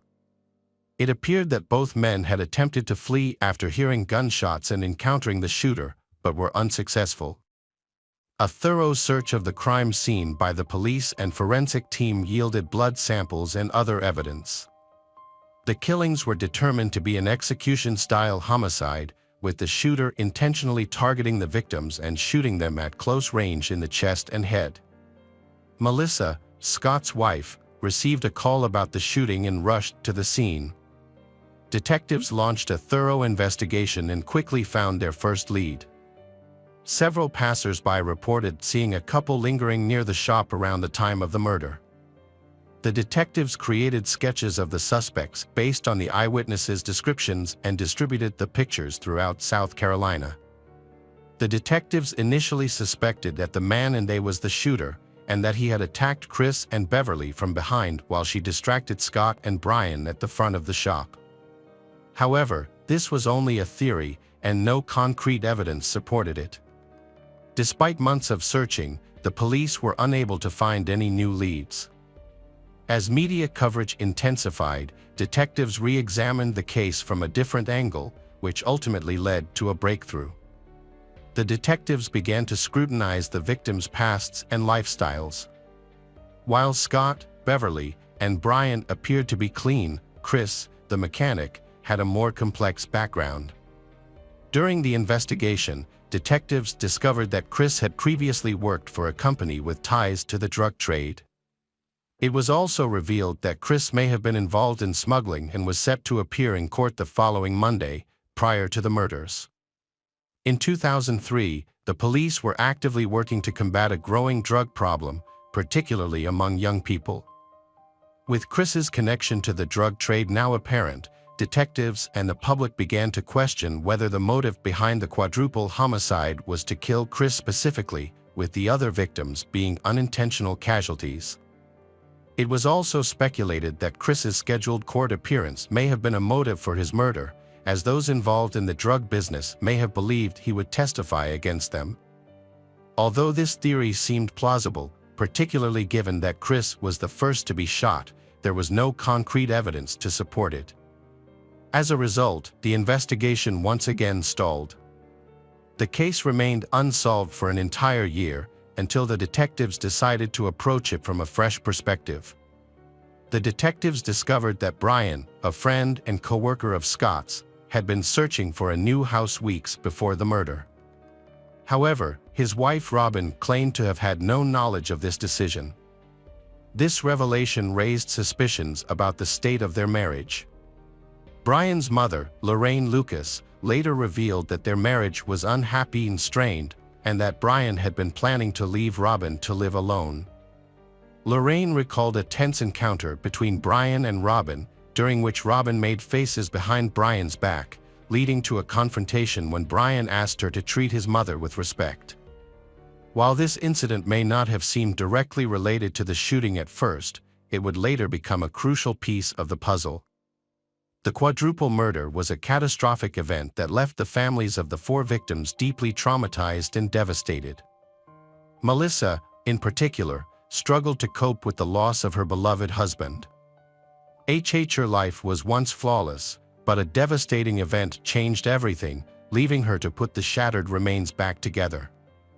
Despite her grief, Melissa found the strength to carry on for the sake of her newborn son, Scott Ponder Jr., who was born in June 2004. The police continued to call on Melissa for questioning, but she remained strong for her child's sake. In a surprising turn of events, the police obtained a DNA sample from Scott Ponder Jr.'s diaper, which was collected after Melissa had changed him at the station. The results of the DNA test shocked everyone, revealing that Ponder Jr.'s DNA matched Brian's, not Scott's. This discovery sparked tension between Melissa and her father-in-law, William Ponder, who repeatedly questioned her about the truth. Melissa was told that the detectives believed they had evidence linking her to the crime, and she was given a clear warning: if the proof implicated her, they would come for her wherever she was. As the investigation continued, the detectives began to focus on a possible love triangle between Scott, Melissa, and Brian. Rumors about Melissa's infidelity soon spread throughout the neighborhood, further complicating the case. Brian's mother considered the possibility of him having an affair due to his unhappiness in marriage and the thought of divorce. However, Melissa consistently denied any involvement with Brian and affirmed Scott Ponder's child's paternity, stating that she and Scott Ponder had struggled to conceive. Melissa was certain that the child belonged to her and Scott, and she remained convinced even after being questioned multiple times. For a year and a half, detectives monitored Melissa's every move, searching for a lead.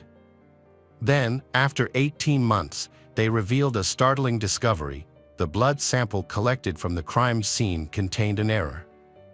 A DNA test showed a match between Brian and Beverly's DNA, which should not be the case since Scott was Beverly's son, not Brian.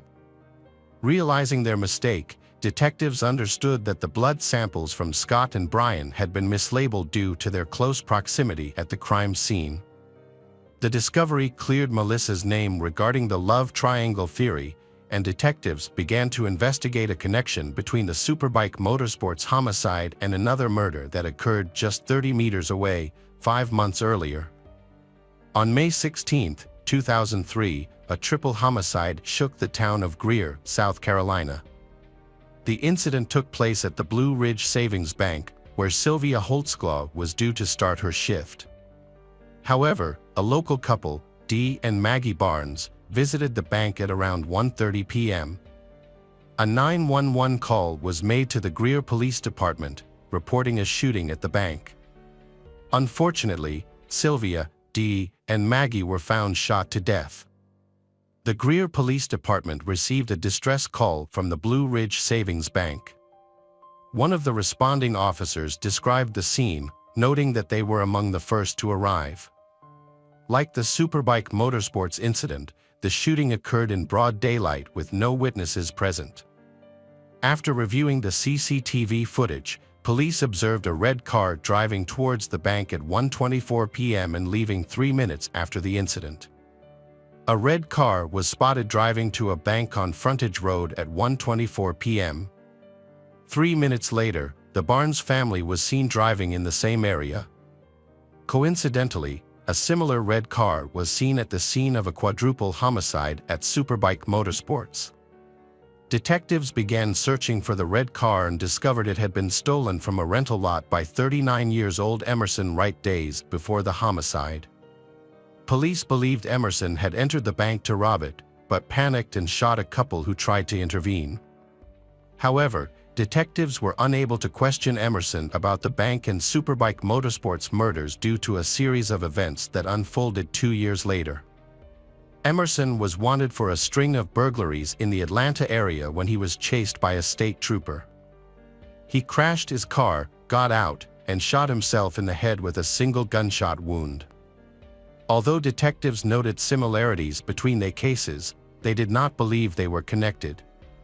The quadruple homicide at Superbike Motorsports in 2003 went cold just months later, leaving the victims' families, including Melissa, without any answers for 13 long years.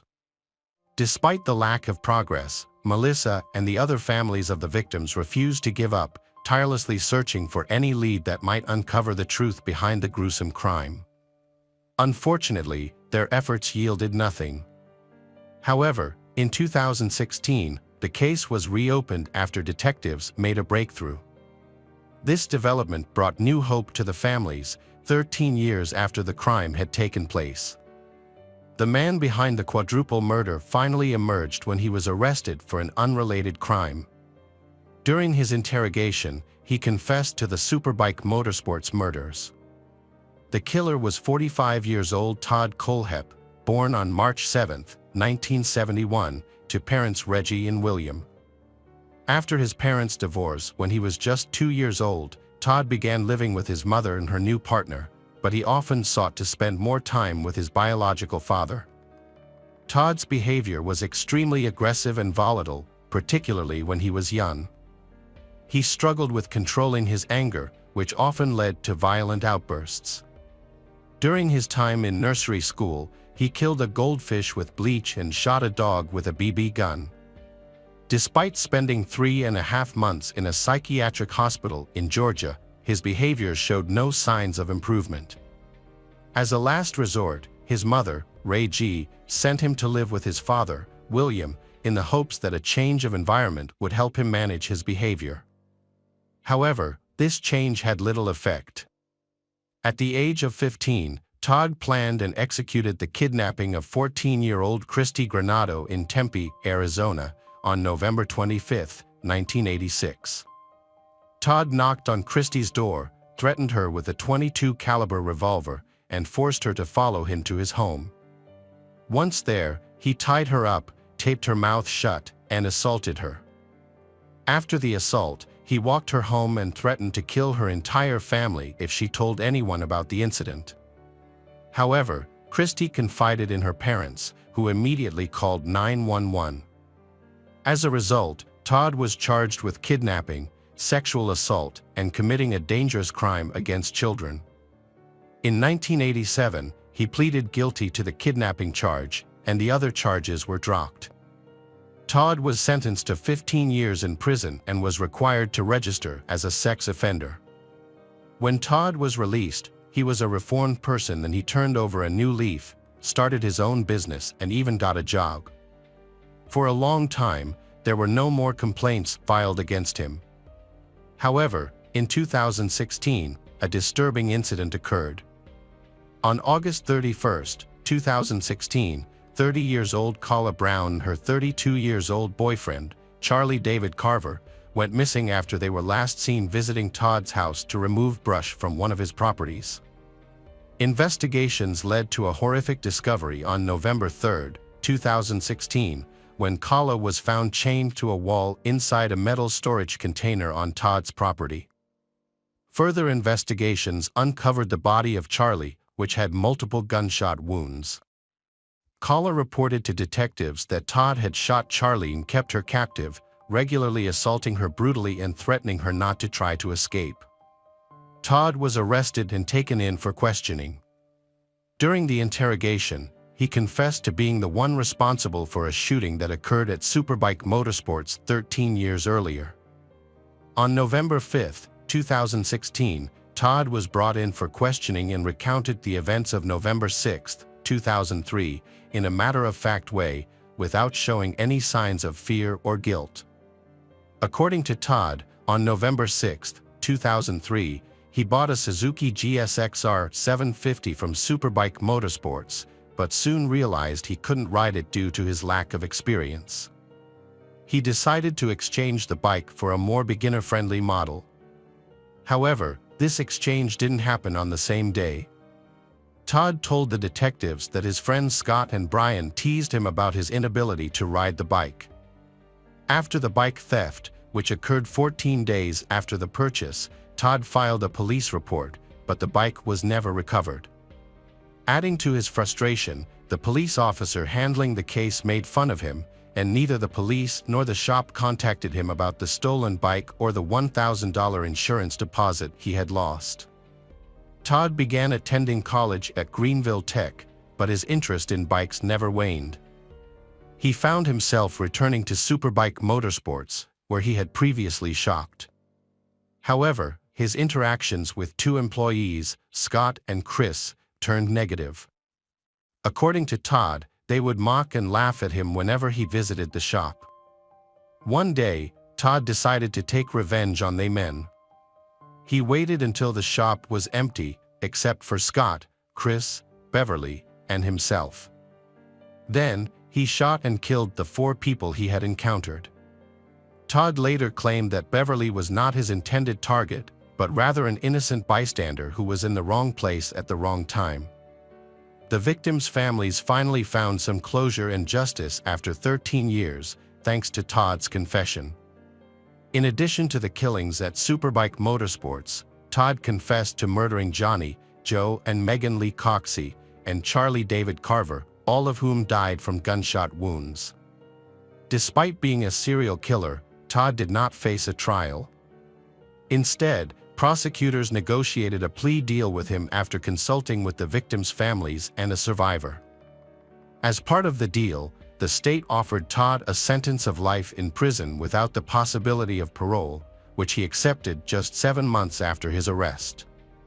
Todd was sentenced to 7 consecutive life sentences on May 23, 2017. In addition to these life sentences, he received 30 years for assault and 30 years for kidnapping. However, the fact that Todd pleaded guilty without a trial left many, including the victims' families, feeling that justice had not been fully served. The case also outraged the general public, who felt that the long wait for justice was unfair. Seventh Circuit Solicitor Barry Barnett expressed the frustration felt by many, stating that families should not have to wait years for justice. However, for Melissa, the wife of victim Scott Ponder, the sentencing brought a sense of relief and closure. She and other family members of the victims came together to hold a vigil in memory of their loved ones.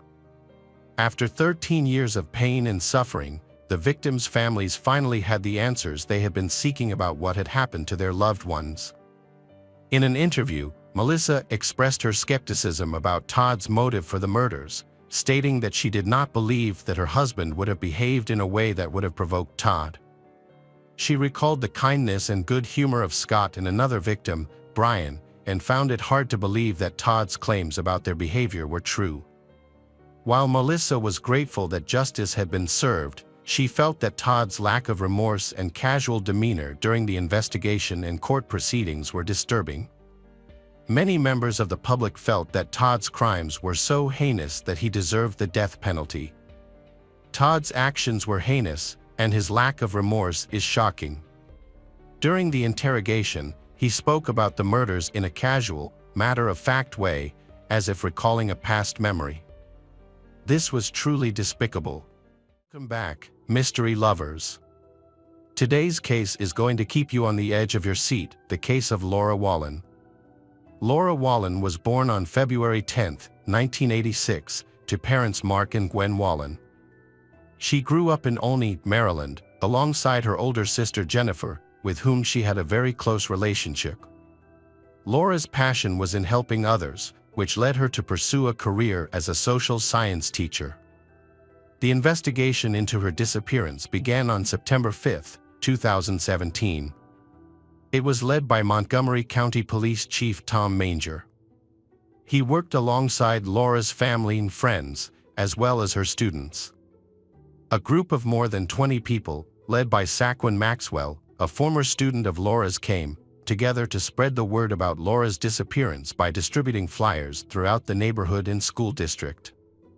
Police officers searched Laura's neighborhood, asking residents questions and keeping a close eye on the area between Howard and Montgomery County. Laura's father, Mark, made a public plea for anyone with information to come forward and help find his daughter. He wanted Laura to know they were doing everything they could to find her and they weren't going to give up. Losing a child is one of the most difficult experiences a parent can face, and Mark wanted his daughter to know that they were working hard to bring her home safely.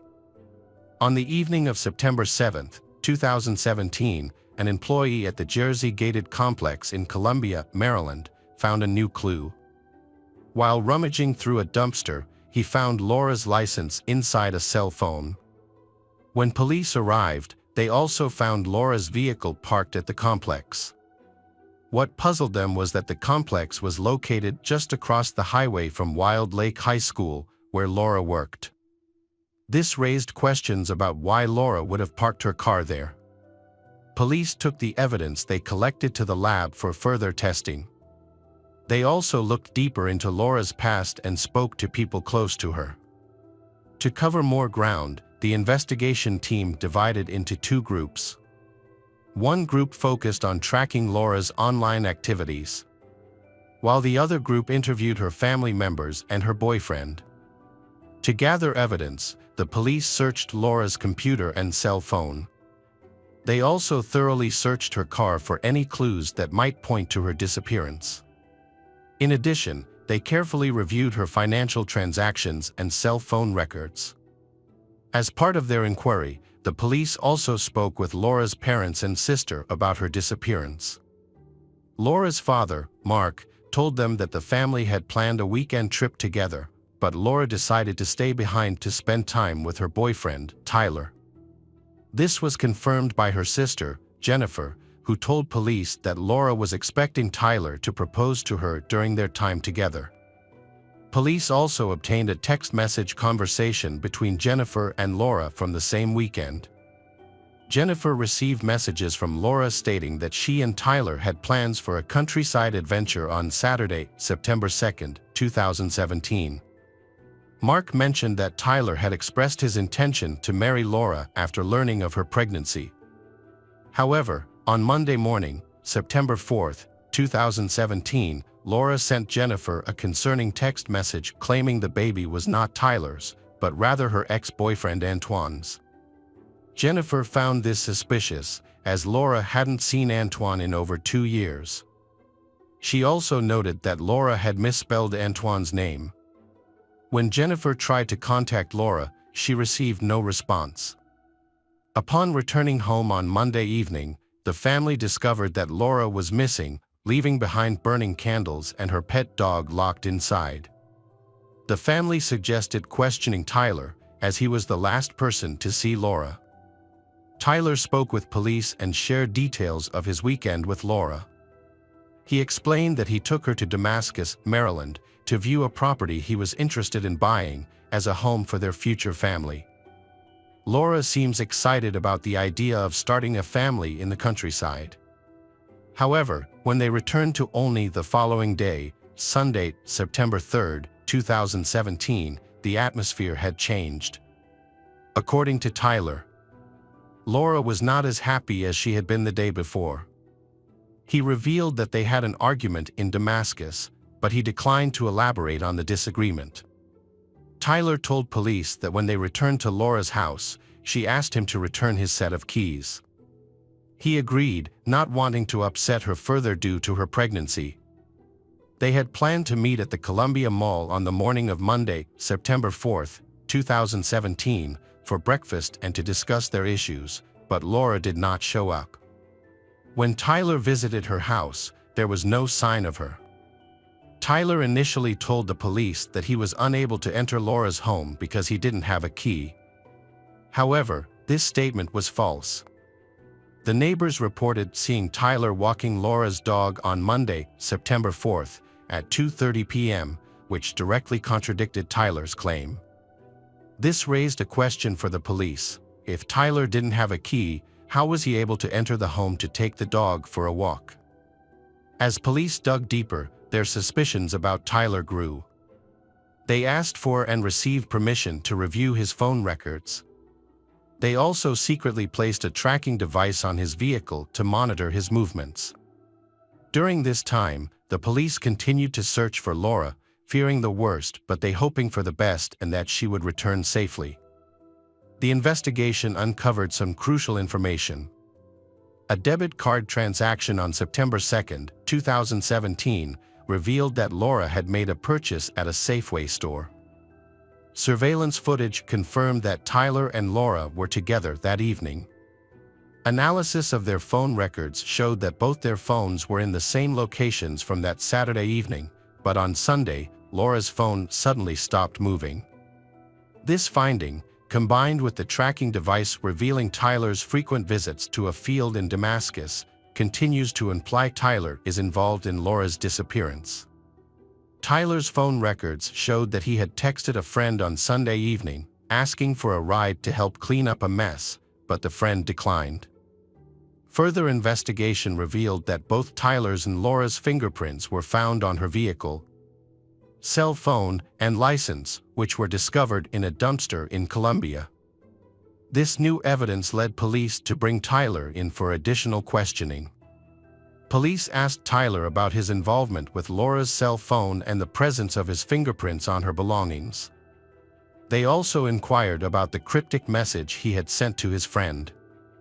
In response, Tyler changed his story. He claimed that Laura was in trouble because she was pregnant by someone else, not him. He alleged that Laura had an affair with a student, which resulted in her pregnancy. Tyler's statement to the police was startling. He explained that he had taken Laura's car, license, and phone, and discarded them at the complex, an attempt to give her a head start to escape her problems before her family found out. His intention, he claimed, was to buy her some time to sort out her issues.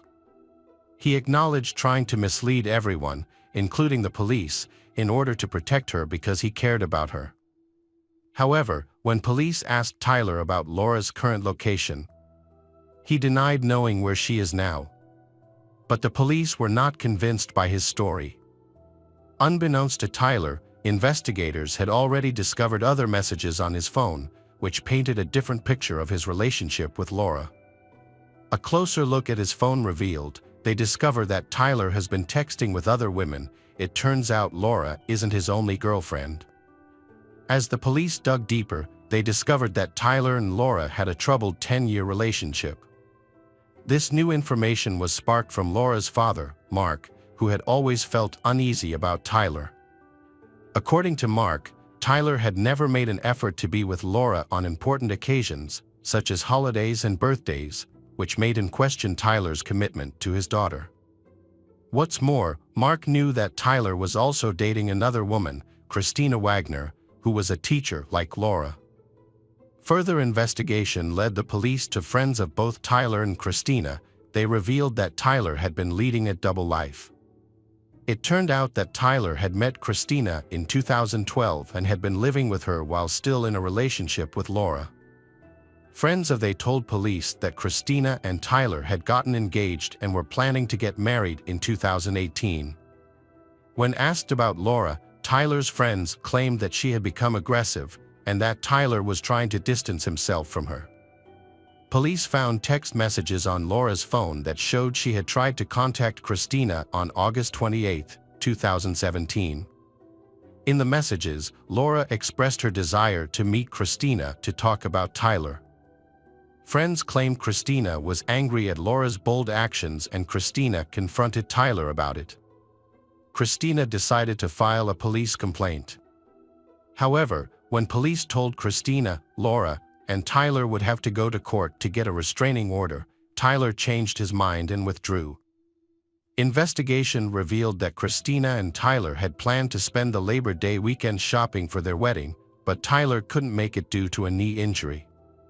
When police told Laura's family about Christina, they shared with officers what Laura had confided in them, that Tyler was being stalked by Christina. This new information made it more likely that Tyler could be a suspect in Laura's disappearance. Police brought Tyler in for questioning again, this time confronting him about Christina. Initially, he denied any involvement with her, but police were able to challenge his claim with evidence of his secret life. Eventually, Tyler admitted to cheating on both women, which had led to his fight with Laura. When investigators spoke with Tyler, he expressed his desire to mend his relationship with Laura. However, when asked about Laura's disappearance, he maintained that he was not involved.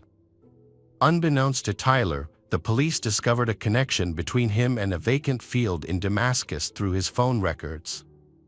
They found a link to a meat processing plant called KS Cuts, which was adjacent to the property that Tyler had visited with Laura. The plant's owner also owned the field they had visited. Interviews with the owner revealed that Tyler had previously worked for him and often helped him hunt on the property. Further questioning led to a disturbing discovery. Over the Labor Day weekend, Tyler had requested access to the safe on the owner's property, which contained 420 caliber rifles with ammunition. This new information led police to suspect that Laura may have been killed, but they could not confront Tyler yet. They still needed to find Laura and gather evidence to prove their suspicions correct. Laura's family, along with the police, devised a plan to try to get Tyler to reveal Laura's location. On September 11, 2017, Tyler joined Laura's parents, Mark and Gwen, at a press conference to appeal for Laura's safe return. However, this plan was set up as a trap. The police and Laura's family were hoping Tyler would make a mistake and reveal information about Laura's whereabouts. Meanwhile, police officers and cadaver dogs searched the fields near the meat processing plant in Damascus. During the press conference, Tyler made an emotional appeal for Laura's safe return. In his speech, he hinted that Laura shouldn't be ashamed of anything she'd done wrong. Tyler's speech included the following words: "Laura, if you're listening, it doesn't matter what happened. It doesn't matter what trouble you're in. We're going to fix it together, you, me, and your family. There are so many people who miss you, who are looking for you, and who are praying for your safety. We don't sleep or eat, we just pray that you're safe. I ask you to let us know that you're safe." Tyler claimed to be worried about Laura's disappearance, but what he didn't know was that he was the main suspect in the case. At the time, he seemed genuinely concerned, saying he was doing everything he could to find Laura and praying for her safe return. However, the situation took a devastating turn on September 13, 2017, just 2 days after the press conference. A secluded area of a field was identified as the location of Laura Wallen's body after K-9 dogs detected something suspicious. Upon further investigation, detectives discovered a freshly dug grave and recovered Laura's body at 5:30 p.m. The police were able to identify the body by matching the clothes Laura was wearing to a picture Jennifer had shown them from her last conversation with Laura. The discovery marked a tragic end to the desperate search for Laura. Laura Wallen, a highly respected teacher at Wild Lake High School and recent Teacher of the Year, tragically passed. The incident occurred around noon. Unfortunately, her unborn child also did not survive. The same day, Tyler Tessier, Laura's boyfriend, was arrested and charged with her murder. Tyler held at the county jail while investigators awaited the initial autopsy report. The report confirmed that Laura had been shot in the back of the head before being buried in the field. When Tyler was confronted with evidence, he created a false story. He claimed that on Sunday evening, he and Laura were at her house when a group of African-American men burst in, took them hostage at gunpoint, and drove them to Damascus. According to Tyler, the men spared his life but shot Laura in the head, forcing him to bury her in a field. They threatened to harm him if he revealed their identities or led the police to Laura's body.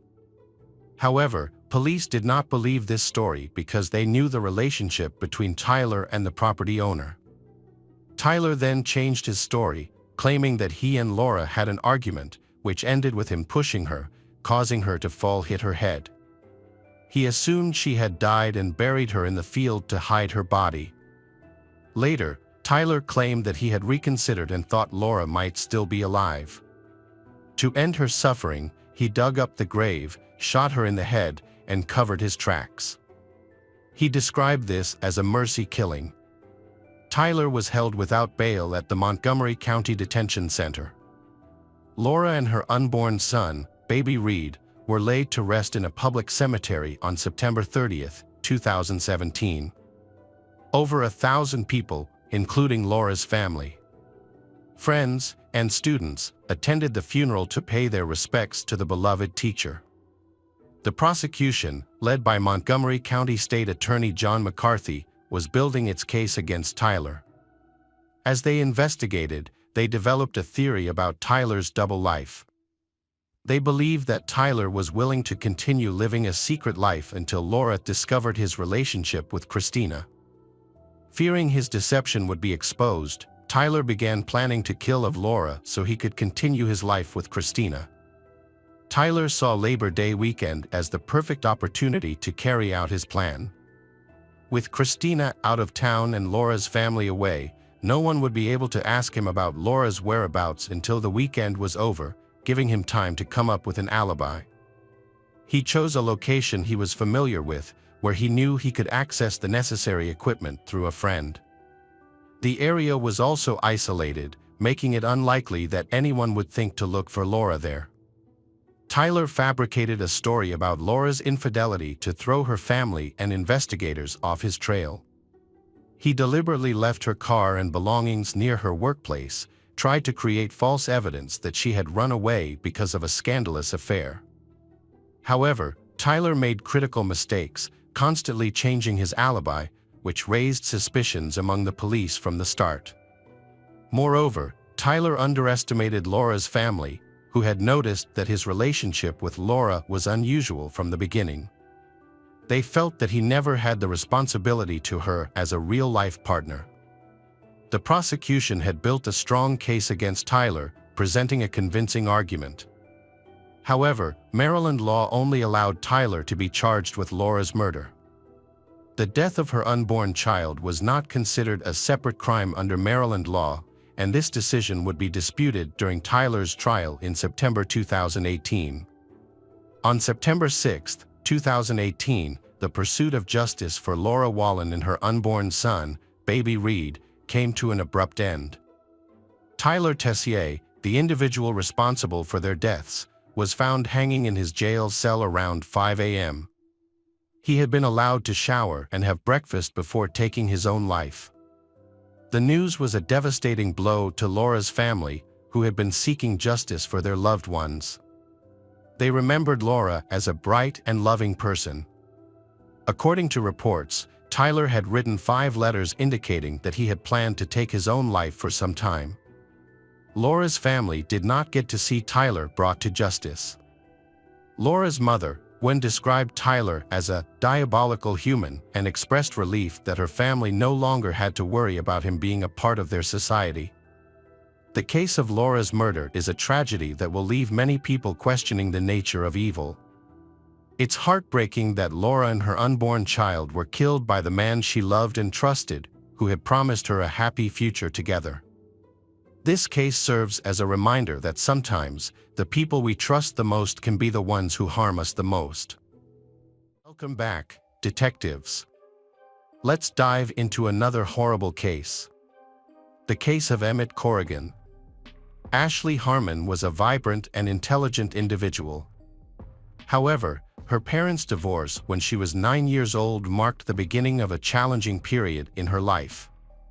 During this time, Ashley took on a maternal role, caring for and protecting her 5 siblings. Faith is the foundation of her life. As a devoted member of the Church of Jesus Christ of Latter-day Saints, Ashley found strength and comfort in her relationship with God. Whenever she faced adversity, her faith provided her with the resilience to persevere. Ashley's unwavering commitment to her faith gave her the courage to overcome obstacles and difficult situations head-on. In 2003, while studying human development at Utah State, Ashley met Emmett Corgan, a philosophy student. Emmett, like Ashley, had experienced the pain of parental separation, having gone through a similar experience at the age of 10. He, too, found solace in the Mormon faith. Emmett was 17 years old when he was baptized into the Church of Jesus Christ and the Latter-day Saints, surrounded by his loved ones. Around that time, Ashley caught his eye, and he was immediately drawn to her intelligence. Emmett confided in his close friends that he was certain Ashley was the one he wanted to spend the rest of his life with.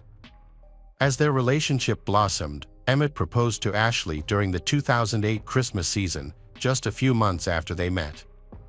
Overjoyed, Ashley said yes, and they began making wedding plans.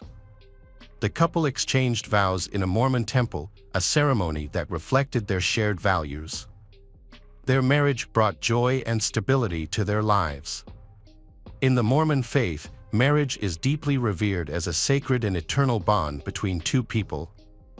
Mormons believe that this bond transcends mortality, continuing even after death. Divorce is discouraged but allowed in exceptional cases. In 2005, Ashley and Emmett welcomed twin daughters, marking the beginning of their parenthood journey. They were ecstatic to take on their new roles. Emmett cherished every moment spent with the girls, embracing fatherhood. Ashley was thrilled to be living her dream life. While attending Utah State University, the couple managed to balance childcare and educational responsibilities. Despite challenges, their faith and love helped them overcome obstacles. They persevered, striving for a better future. By 2009, Emmett graduated with high honors, then attended law school and passed the bar exam. He pursued a career as an attorney. Meanwhile, Ashley focused on raising their growing family, dedicating herself to household management and childcare for their 4 children. The Corgan family appeared to have a perfect life to outsiders. They resided in a lovely home with multiple children, and Emmett had a rewarding career. However, their situation wasn't as ideal as it seemed. By August 2010, Emmett felt increasingly pressured to support his family financially, particularly with 4 young children under the age of 5. To solve this problem, he decided to start his own business, focusing on working as a criminal defense lawyer. A friend introduced Emmett to Candy Hall, a well-regarded paralegal with experience working for a criminal attorney. After a successful lunch meeting, Emmett hired Candy to work at his firm. At the time, Candy was married to Robert Hall, who was widely regarded as a devoted father and diligent worker. When Candy started working for Emmett Corgan, she was initially excited, and her family was happy for her. However, as time passed, Emmett's wife, Ashley, began to notice that their marriage was changing. Emmett was under a lot of stress. To cope with the stress, Emmett started spending more time at the gym, which became an addiction for him. He went to the gym regularly, leaving Ashley alone to take care of the children. Despite the growing distance between them, Ashley and Emmett welcomed their 5th child, a son, on January 15, 2011. However, Emmett's behavior changed even more after the birth of their son. He began spending more time away from home, sometimes staying out overnight. Ashley became concerned about Emmett's activities and confided in her sister that she feared he might be cheating on her. Meanwhile, Candy, Emmett's assistant, was also experiencing problems in her marriage. Her husband, Robert, was jealous of her working for a young and charismatic man like Emmett, which led to constant fighting and took a toll on their marriage. On March 6, 2011, Ashley and Emmett's 7th wedding anniversary had arrived, but Emmett was absent, claiming he had to attend a bodybuilding convention. Ashley was left alone with the children, feeling anxious about their marriage. She wondered if she was to blame for Emmett's unhappiness. Determined to improve things, she pushed on, as divorce wasn't an option. Ashley chose to address the issue directly. A few days later, on March 11th, she spent the entire day planning the perfect evening to reconnect with Emmett. She prepared his favorite meal, cleaned the house, and made sure the children behaved. At 6 p.m., Ashley had the table set, ready to greet him warmly. However, Emmett didn't arrive until 2 hours later. When Ashley approached him with a kiss, he turned away, further straining their relationship. Despite Emmett's cold demeanor and the growing distance between them, Ashley remained determined to rekindle their love. She believed their relationship was worth fighting for and was willing to do whatever it took to repair it. The family gathered around the table to eat. However, Emmett claimed he wasn't hungry, which was disappointing and hurtful to Ashley.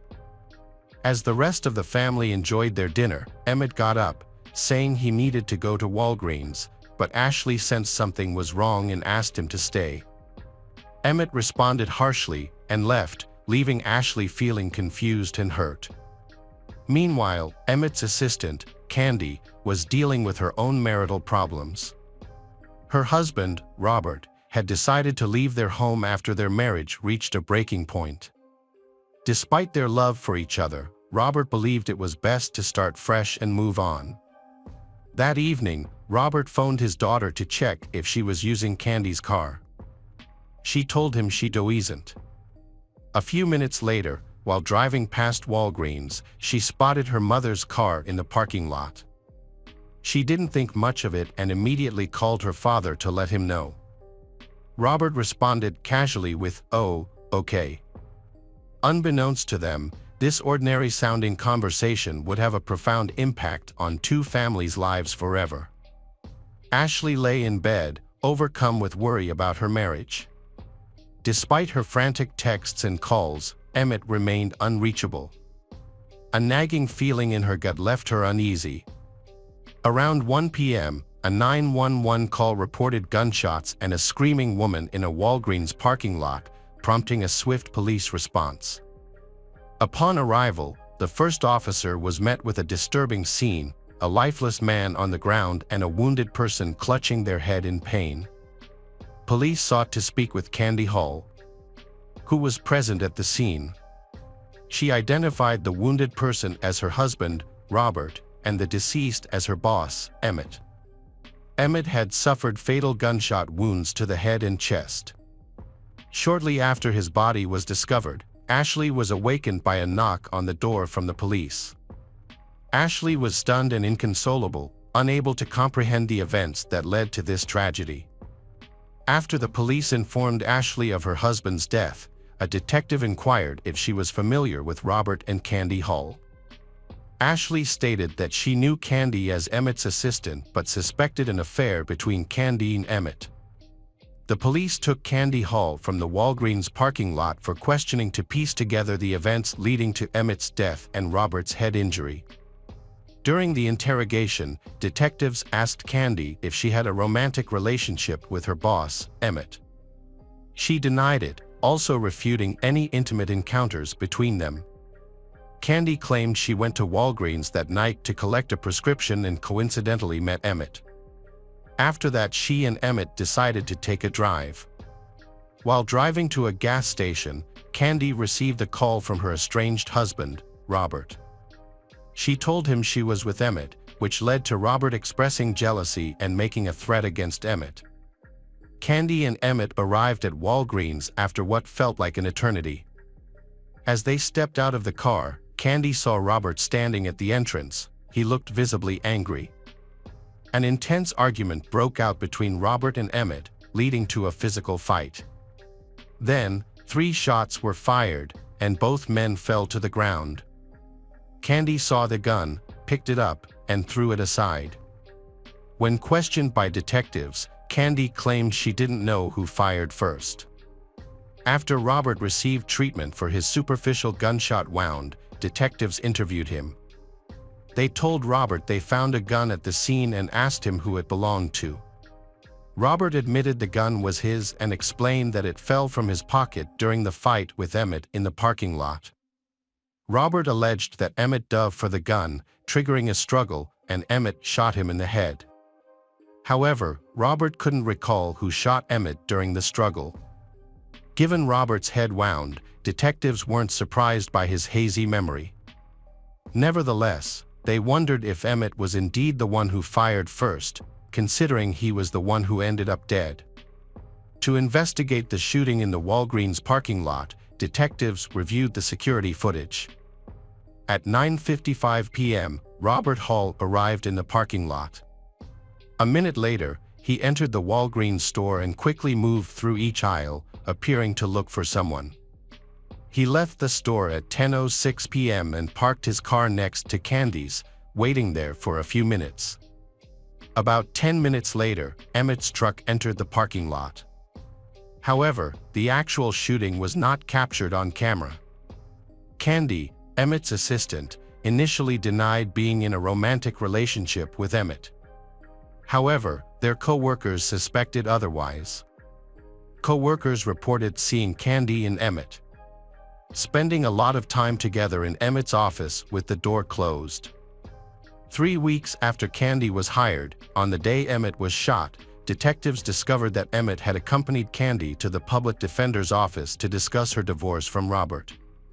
During the investigation into Emmett's murder, crime scene investigators searched Emmett's vehicle and found steroids in the glove compartment.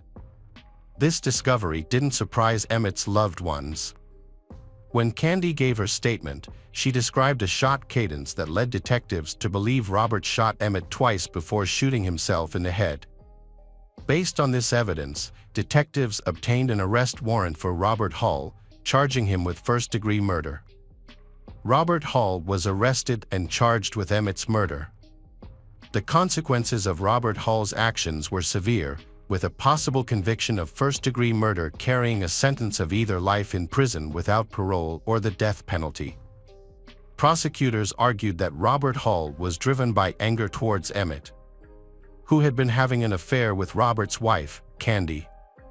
They alleged that this anger led Robert to shoot Emmett and then attempt to take his own life. In contrast, Robert's defense team presented a different scenario. They claimed that Emmett, who had a history of steroid abuse, was the aggressor on the night of his death. According to the defense, Emmett managed to get hold of Robert's gun during the altercation and shot Robert first. Robert then regained control of the gun and killed Emmett in self-defense. Candy Hall, Robert's wife, was a key witness in the trial. Her testimony differed slightly from her initial statement to the police. On the witness stand, Candy described hearing a single pop, followed by 2 rapid pops, rather than the initial 2 shots and then a third. This revised testimony supported the defense's argument that Emmett had shot Robert first, and that Robert had then shot Emmett twice, resulting in his death. To prove that Robert was the shooter in the Walgreens parking lot, prosecutors presented forensic evidence about the type of weapon used. This evidence showed that the weapon accumulates a large amount of gunshot residue, GSR, after being fired. After the shooting, investigators tested Robert and Emmett for gunshot residue. The test found 32 gunshot residue particles on Robert's left palm and 23 on his right. In contrast, Emmett had only 1 particle on his left hand and none on his right. These results strongly suggested that Robert fired the gun, not Emmett. After a thorough review, the jury delivered a verdict of not guilty of first-degree murder for Robert Hall. However, they unanimously agreed that he was guilty of second-degree murder, indicating that the murder was not premeditated. As a result, Robert was sentenced to 30 years in prison by the presiding judge. He will be eligible for parole in 2028 at the age of 58. Despite being convicted, Robert has consistently maintained his innocence and appealed the verdict. In 2021, the Idaho Supreme Court reaffirmed his conviction, denying his request for a retrial. Ashley struggled to cope with the fact that her husband, Emmett, was murdered by the husband of his lover, Candy Hall. In a 2015 Dr. Phil interview, Ashley met Candy face-to-face for the first time. Despite the emotional pain, Ashley was determined to move forward. She closed the book on her old life and started anew by moving out of the town where she and Emmett raised their 5 children. As time passed, the children adjusted to the change and started to find happiness again. Ashley eventually remarried and had 2 more children. She currently blogs to support trauma victims. Hello friends, welcome to our channel. Today we're going to take a look at another horrible case with you. The case of Maria Manos. Maria Manos was born on January 25, 1989, in Puerto Rico, to Marisol Rodriguez and Jorge Luis Manos. She was one of 3 children, and her early life was marked by a significant loss when her mother passed away. It was during this time that Maria met Joel Pellet, who was 11 years her senior. Despite their age difference, they got married in 2011. Joel Pellet, a nursing student at the time, had big dreams, and Maria was also a nurse. After their wedding, they moved to Laredo, Texas, where Joel Pellet secured a high-paying job as a nurse anesthetist at a local hospital. Maria Manos, 31, was a devoted stay-at-home mom in Laredo, Texas, dedicating her time to caring for her 2 young sons and her husband, Joel Pellet, 40.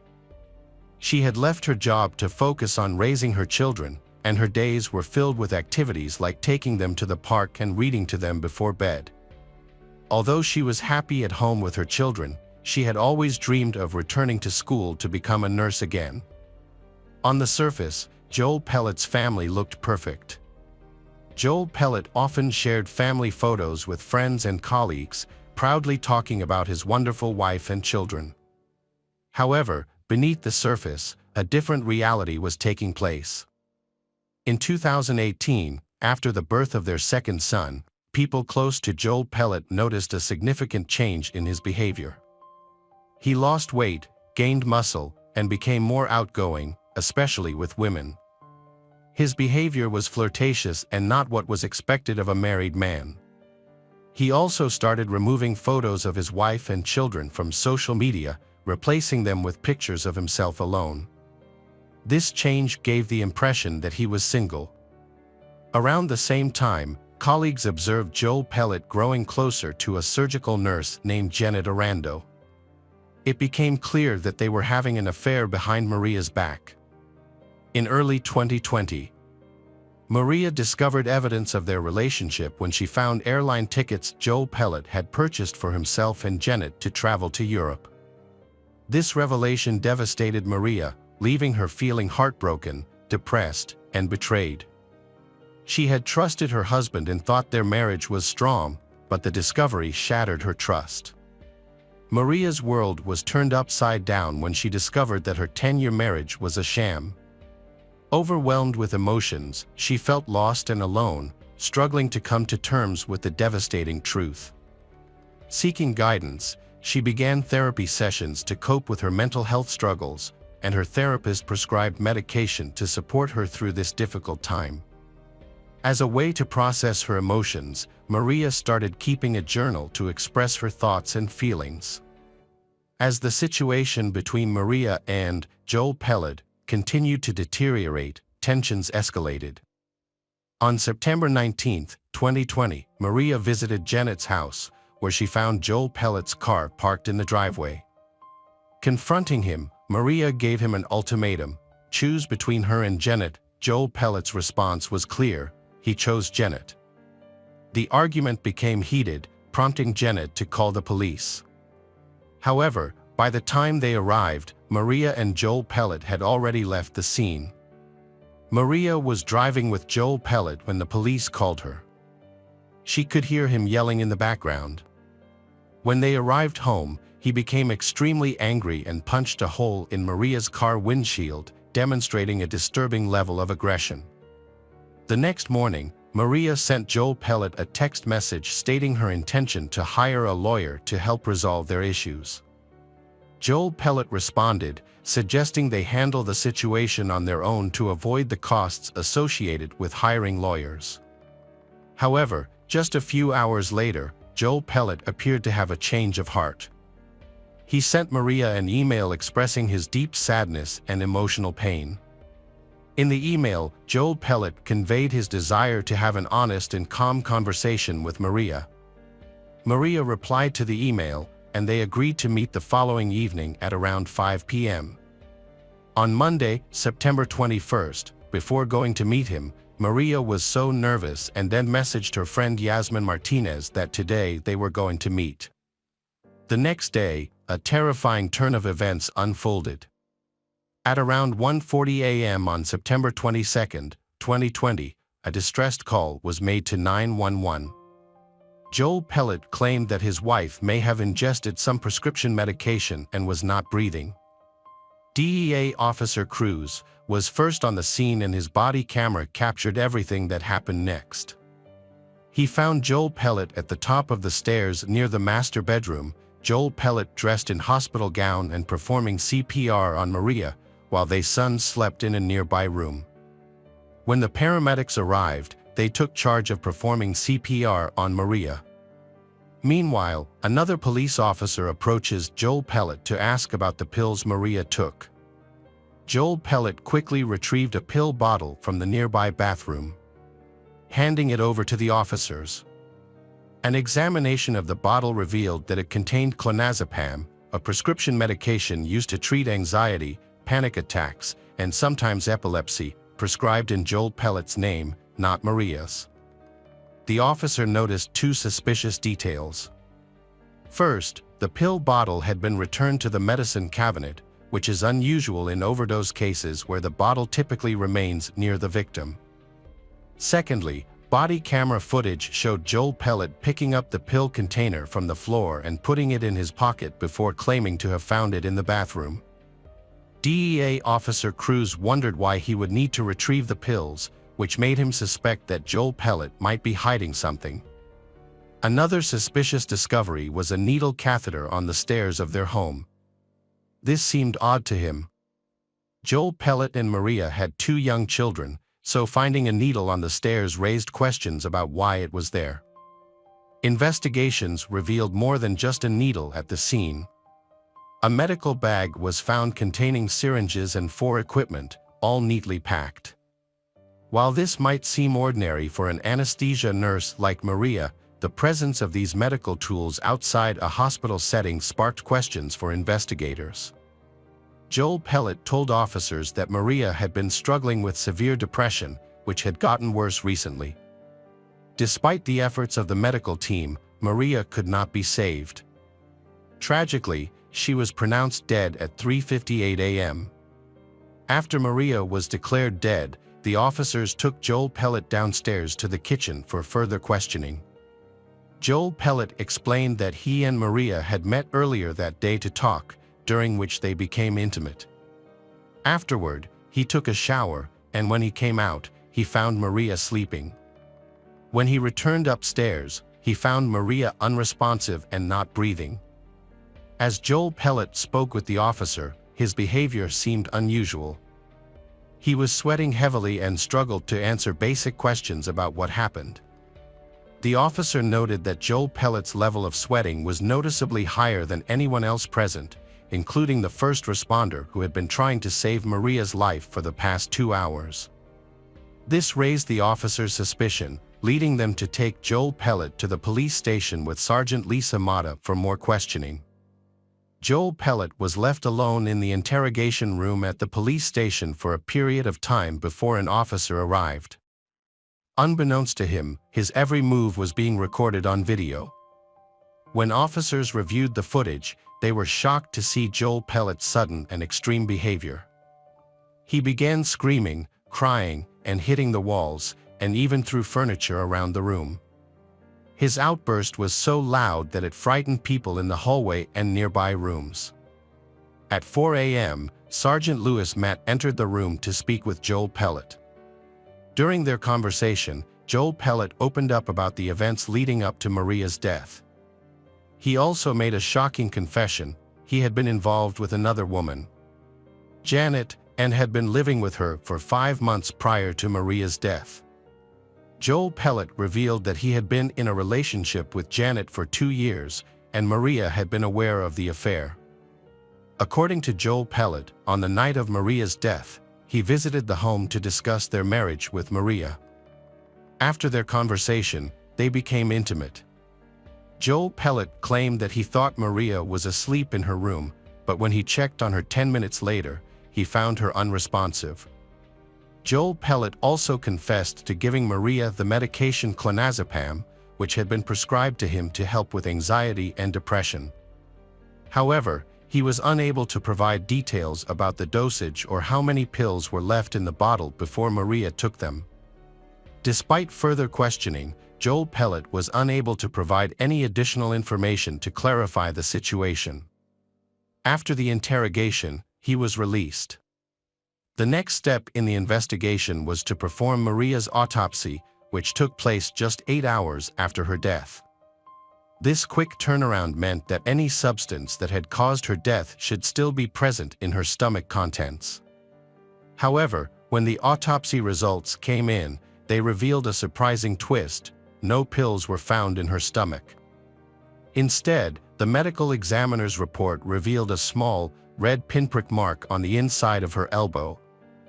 This mark was concerning because it suggested that Maria may have been injected with something.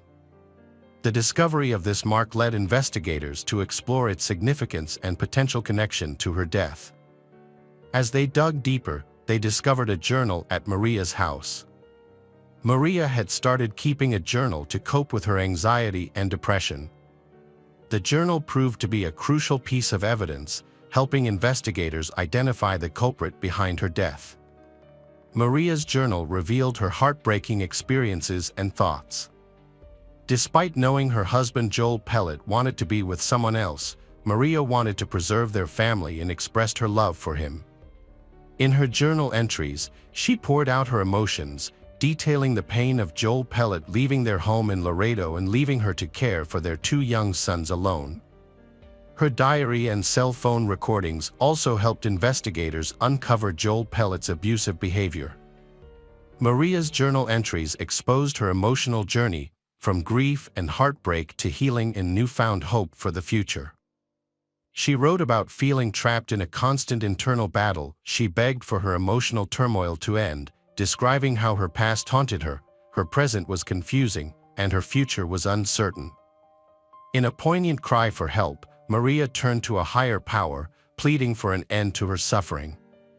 She asked for laughter, peace, and happiness to return to her life, and for her heart and mind to be free from pain and torture.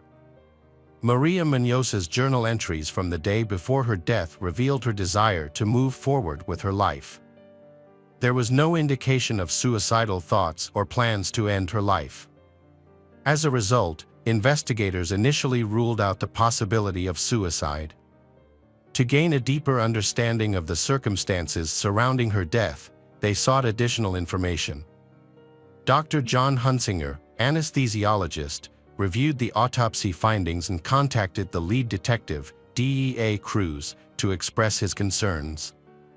Dr. John Hunsinger recommended a comprehensive toxicology screening, which the investigators subsequently conducted.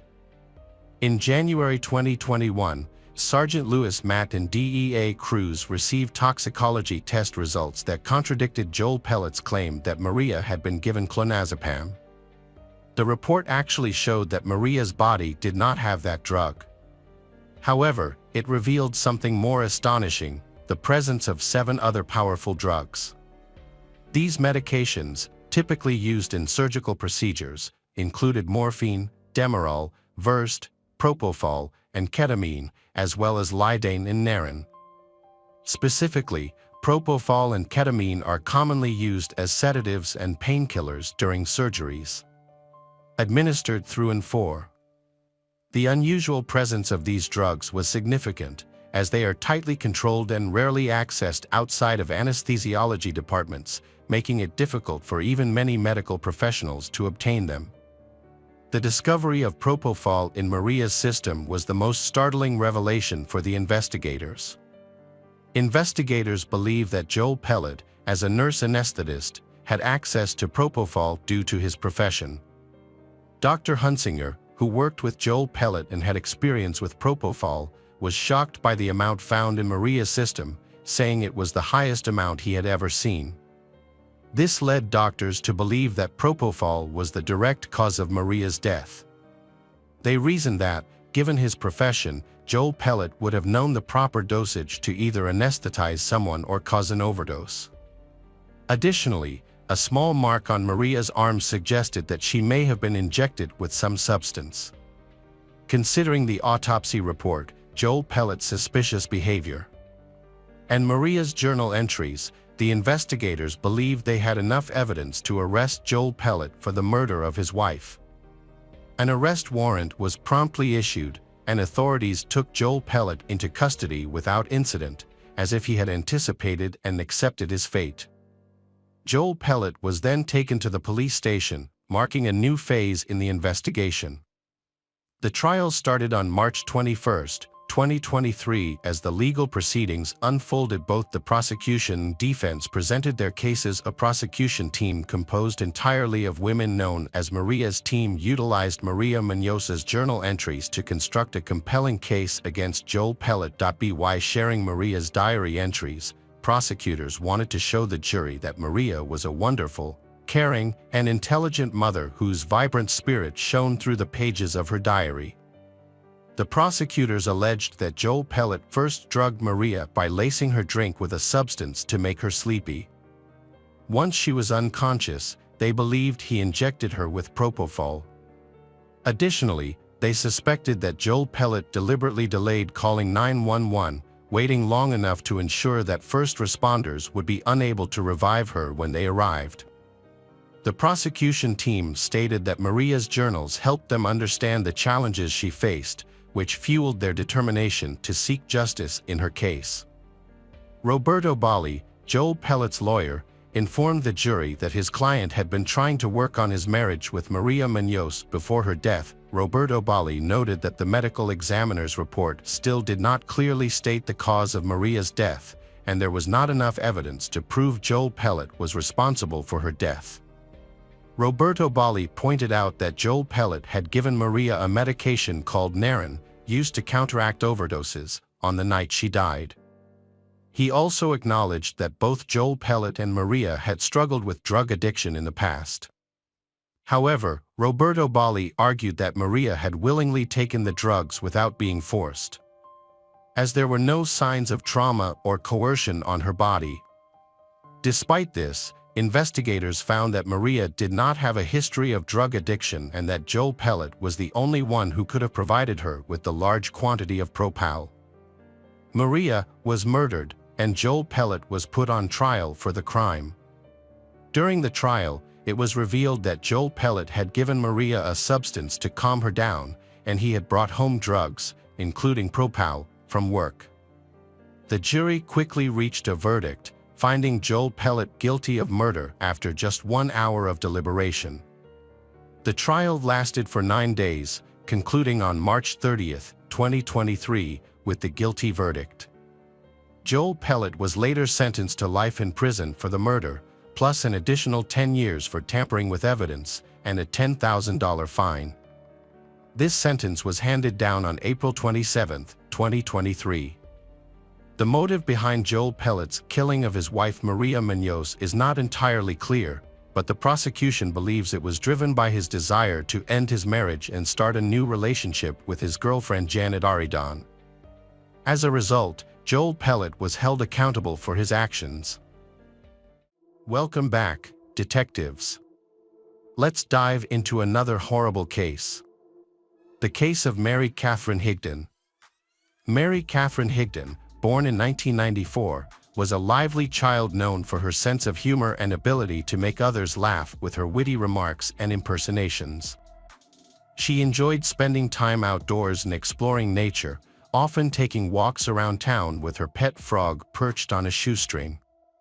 This early exposure to the natural world instilled in her a deep love and respect for the environment and animals. Mary was also a talented and creative performer. She regularly performed for her family in homemade plays, showing off her vivid imagination and ability to attract attention on stage.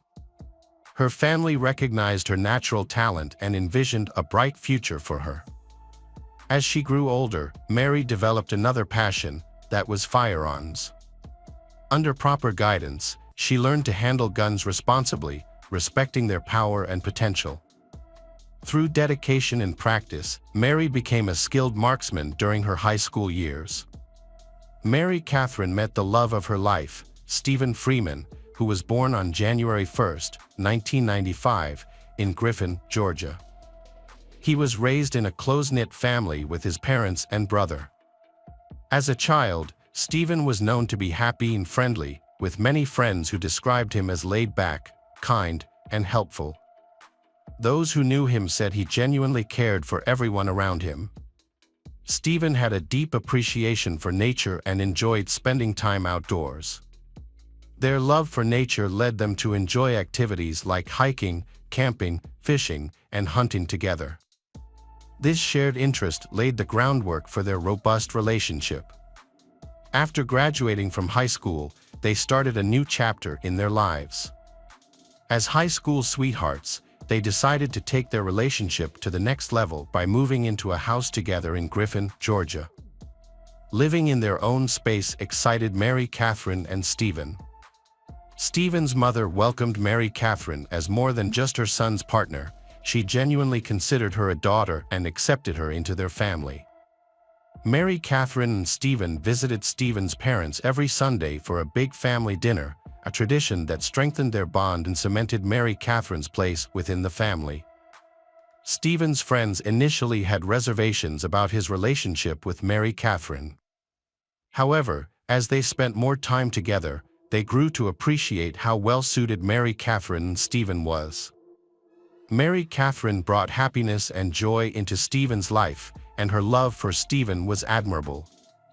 Stephen worked as a metal worker and repaired roofs, while Mary Katherine was a part-time teacher's assistant at a preschool in Milner, Georgia. She also worked at a sporting goods store, where she sold guns and learned about basic gun safety, including how to hold, load, and shoot a gun. This experience was shared with Stephen, who owned several firearms, including shotguns and rifles, which he used for hunting and target practice. He also kept a Glock 42 at home for protection. By the summer of 2018, Mary Katherine and Stephen had been in a relationship for 5 years and were still living together in their apartment in Griffin, Georgia. However, their happiness was shattered on the night of August 1st when Mary Katherine made a frantic 911 call. When the dispatcher answered, Mary Katherine cried out that she had accidentally shot her boyfriend. The police quickly arrived at the apartment and found Mary Katherine in a state of distress. Mary Katherine, hysterical and overcome with grief, cried and hyperventilated as she knelt beside Stephen's lifeless body, repeatedly screaming, "I cannot lose him." Her voice was filled with anguish and despair.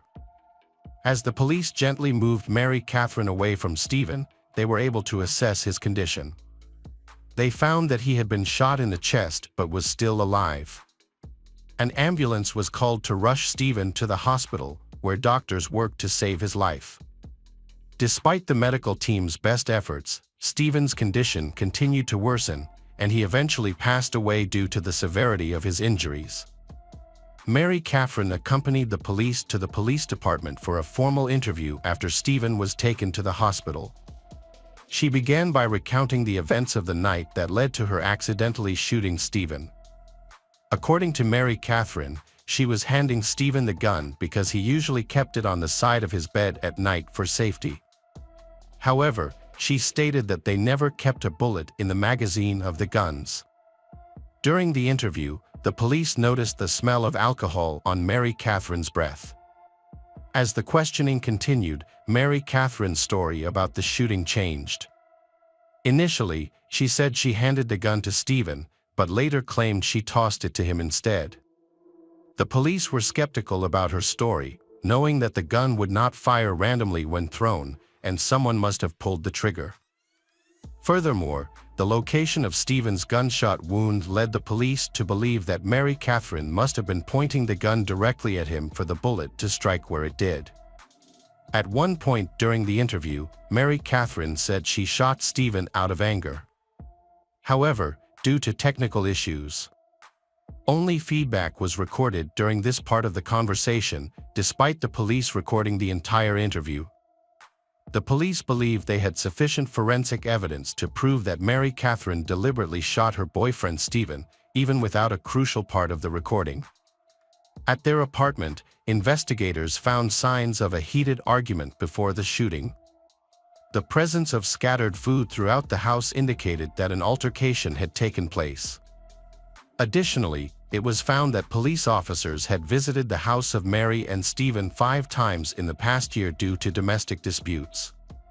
The police also discovered evidence that the gun used to shoot Stephen was loaded on the night of the incident, contradicting Mary Katherine's claims. Furthermore, cooking grease was also found on both the gun and the magazine. This discovery led the police to conclude that Mary Katherine, who was cooking dinner at the time, had loaded the gun. After Mary Katherine shot Stephen, the police interviewed his friends to gather information about their relationship. According to Stephen's friends, the relationship between Mary Katherine and Stephen was toxic and marked by constant arguing.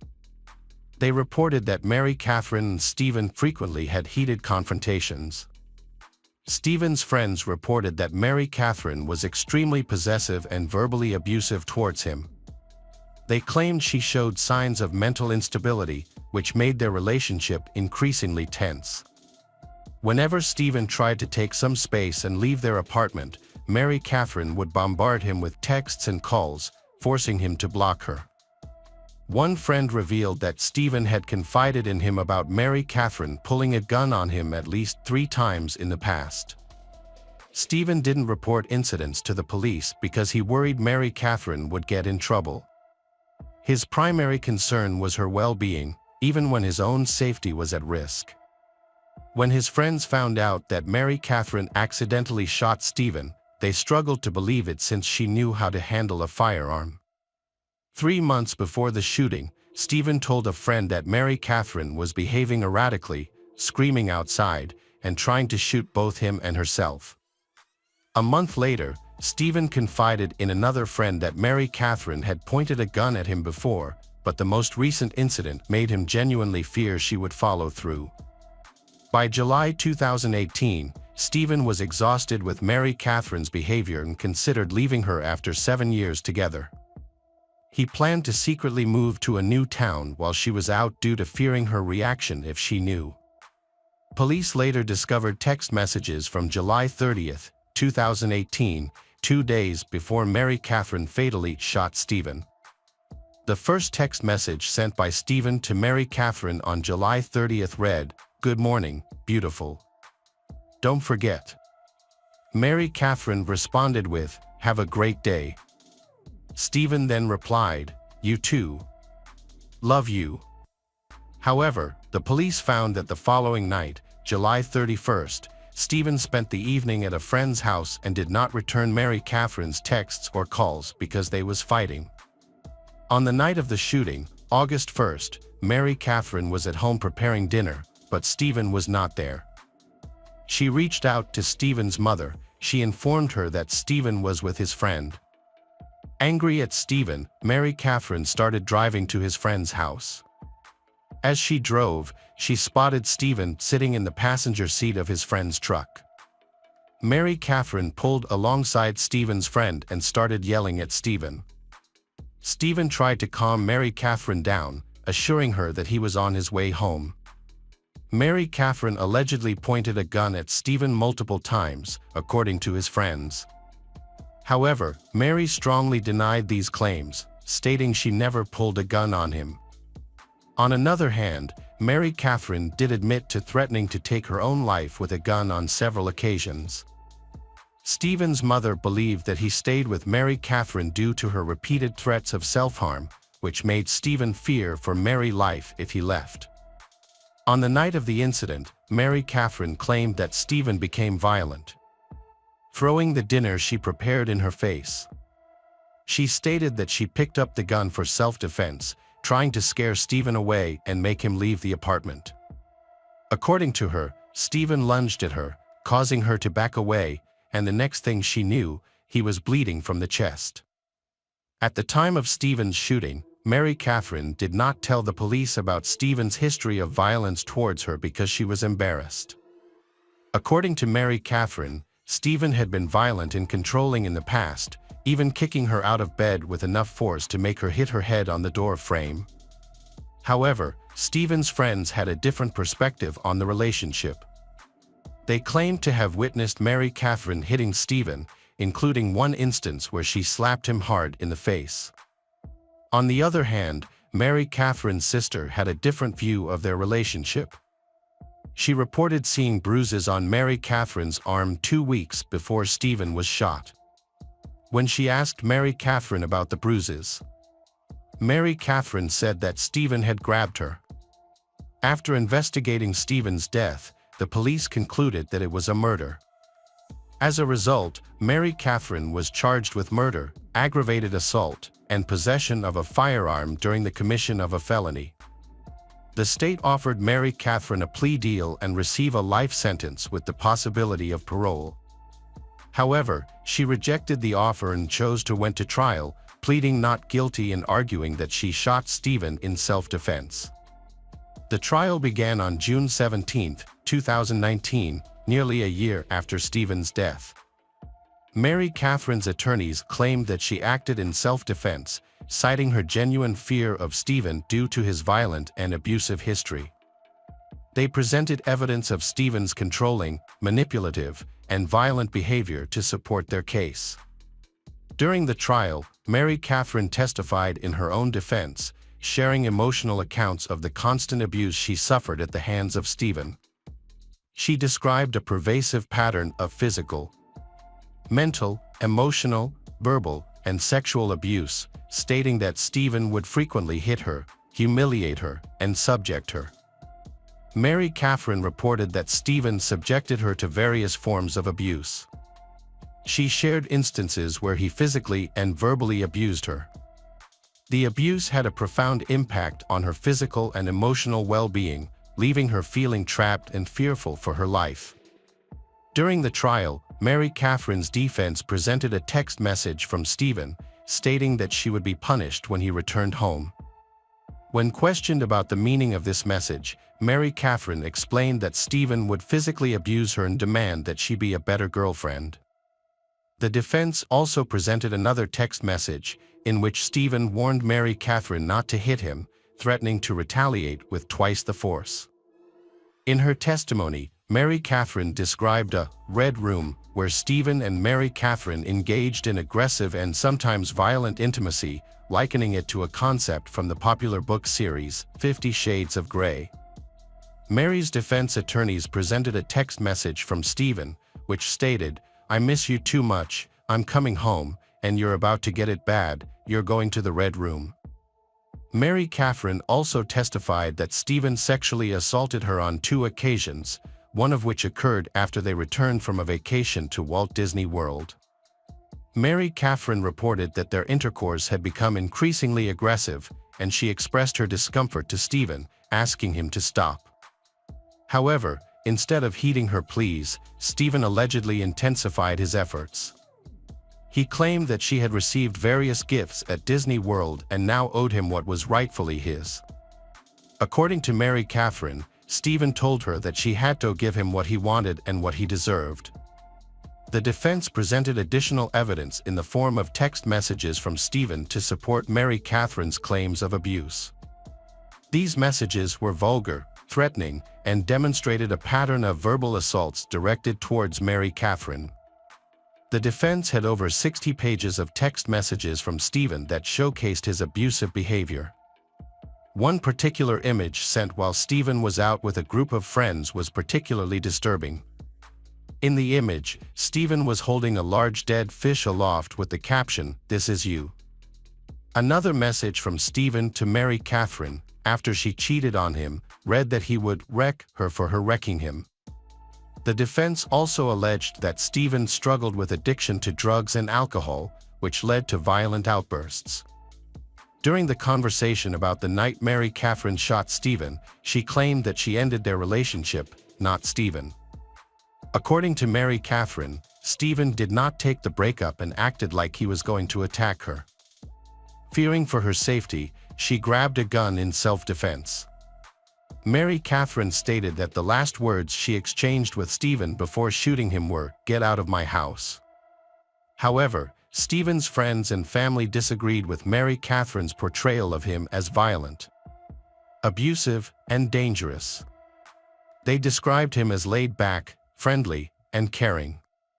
His mother stated she was unaware of Stephen sending Mary Katherine disturbing text messages or threatening violence. While she did not condone such behavior, she believed Stephen only acted out of anger. During cross-examination, the state questioned Mary Katherine about never reporting the alleged abuse by Stephen. The state also pointed out that hours before the shooting, Mary Katherine had been searching for violent and sexually explicit images online while babysitting. Mary Katherine claimed she was looking at those sites to get ideas to make Stephen happy and convince him to stay with her. The state noted that Mary Katherine had altered her story about the night of the shooting at least 10 times since her initial interview a year prior to the trial. A crucial piece of evidence presented in court to support the prosecution's theory that Mary Katherine intentionally shot Stephen was a text message he sent her. The message stated that she had pointed a gun at him multiple times before, and the last incident had scared him. Additionally, Stephen's friends testified in court, sharing their accounts of witnessing Mary Katherine's abuse towards him. Their testimonies corroborated the prosecution's argument that Mary Katherine had a history of violence against Stephen, contradicting her claims that he was the abuser. After deliberating for 4 hours, the jury delivered a verdict of not guilty on the charges of malice murder, felony murder, assault, and possession of a firearm in the commission of a felony. As a result, Mary Katherine was released from prison. The verdict shocked Stephen's loved ones, who were stunned by the decision. In a later admission, members of the jury revealed that they believed Mary Katherine had intentionally shot and killed Stephen. However, they acknowledged that there was insufficient evidence to prove beyond a reasonable doubt why she had shot him. This lack of evidence made it challenging to determine whether the shooting was murder or justified as self-defense. The jury was also unable to reach a consensus on the validity of all the accusations against both Stephen and Mary Katherine. Welcome back, detectives. Let's dive into another horrible case. The case of Anna Repkina.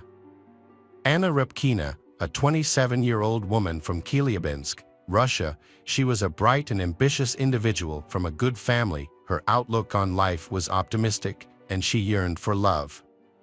Anna dreamed of getting married, starting a family, and building a home. Those who knew her remembered her infectious sense of humor and delightful personality. However, in 2016, Anna's world was turned upside down when her high school sweetheart ended their relationship of 7 years. Despite her heartbreak, she was determined to find true love and live a happy, fulfilling life. Anna decided to try online dating and signed up for several websites.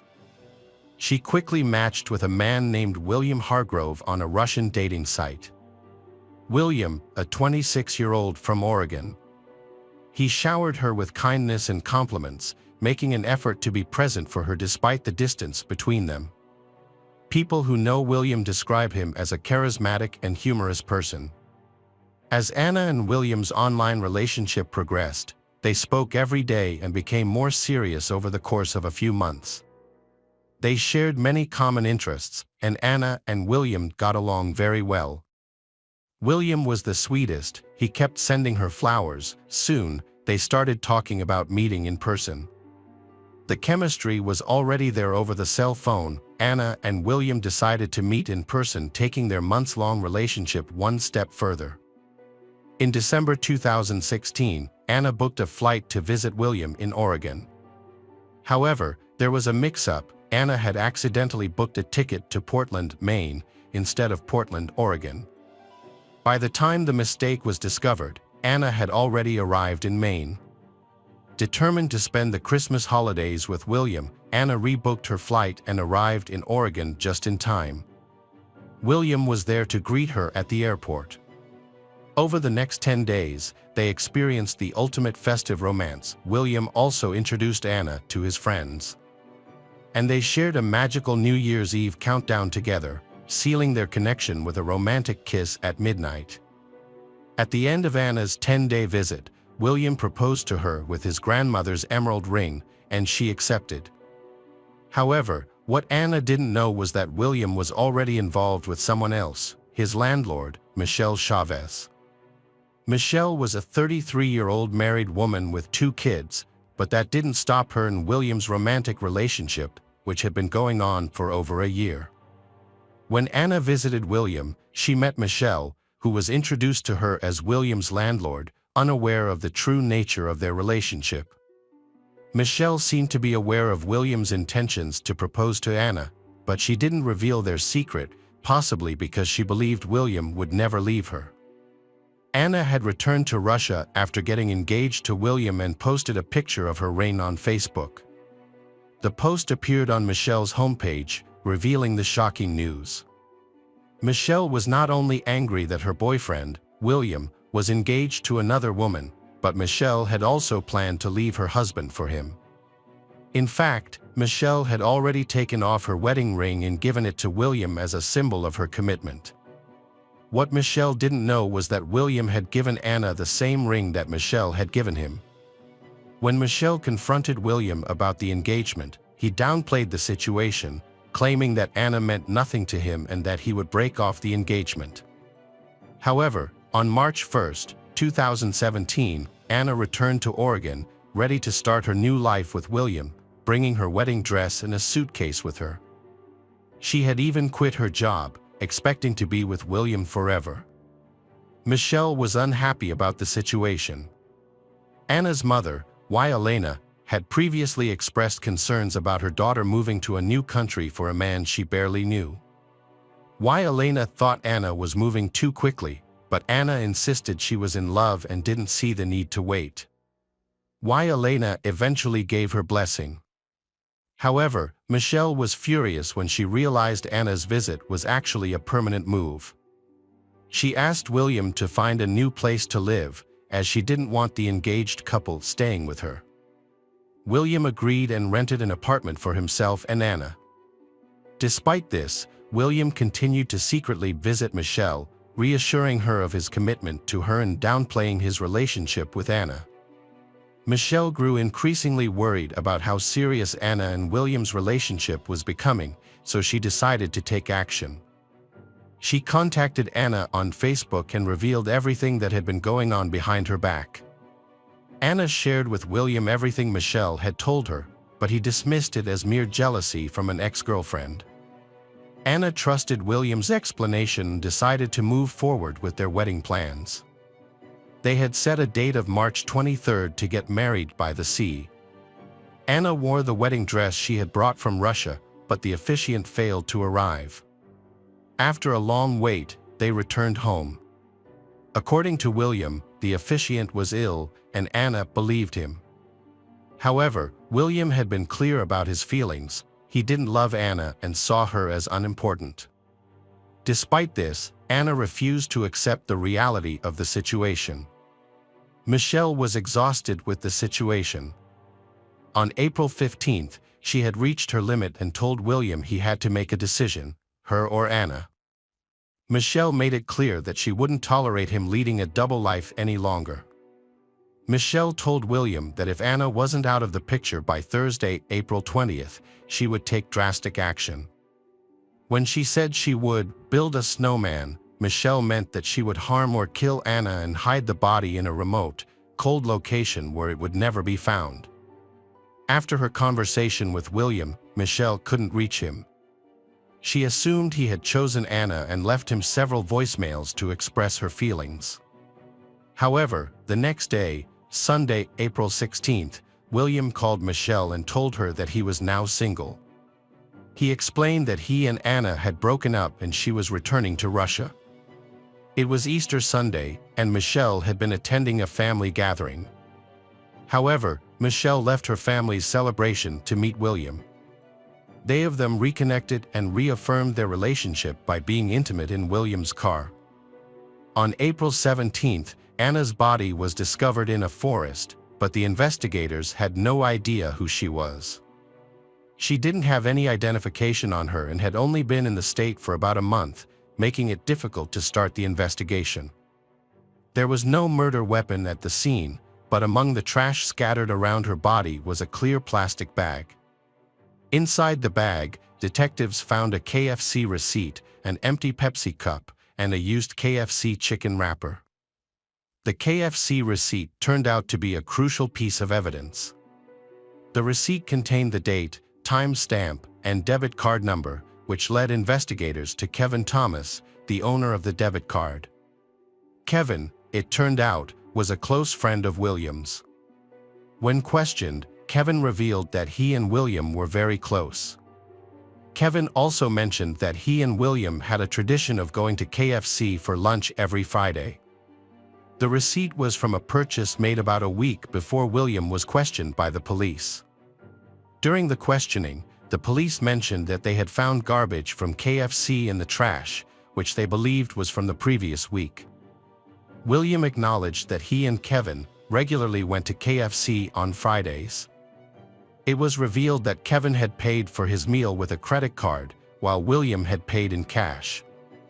Kevin had previously told the police about William's complicated relationship situation, which had only come to light during the investigation into Anna's death. Kevin also mentioned that William had borrowed his shotgun, but had not returned it. According to Kevin, William had said he wanted to borrow the shotgun to go to the woods and relieve some stress. After hearing Kevin's statement, the police began to focus their attention on William and Michelle. From the day Anna died, William had been acting strangely and suspiciously. Following the death of his fiancée, Mr. William Hargrove was witnessed displaying unusual behavior. He withdrew funds from her bank account and spent them on items such as cigars and Star Wars Legos.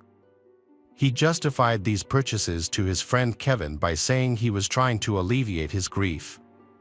However, this behavior was compounded and Mr. Hargrove began researching time travel, even going so far as to offer his soul in exchange for the opportunity to travel back in time.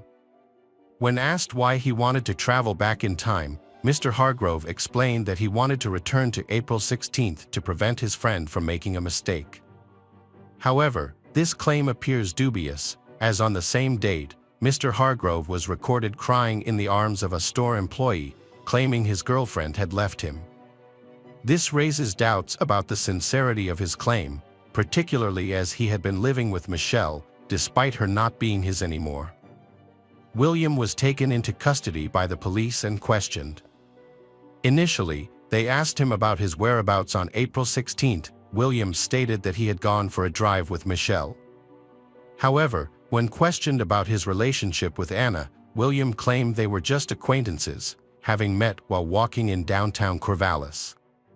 He told the police that they had gone on 2 dates, but he had made it clear to her that he wasn't interested in pursuing a romantic relationship. According to William, he last saw Anna in mid-March. He also mentioned that Anna had mistakenly posted about their engagement on Facebook, which caused tension with his actual partner, Michelle. The police then asked William about the trash found near the area where his acquaintance, Anna, was last seen. William admitted to littering, but claimed that he had disposed of his trash, including KFC waste and a trash can. Lieutenant Chris Duffett, one of the investigators who questioned William Hargrove, revealed that trash that implicated him had been found near Anna's body. Initially, William pretended to be shocked and distressed upon hearing this. However, his demeanor quickly changed and he requested a lawyer. Despite denying any involvement, William was arrested on April 19th, 2 days after the body of Anna Repkina was discovered. Following William's arrest, Michelle was also brought in for questioning.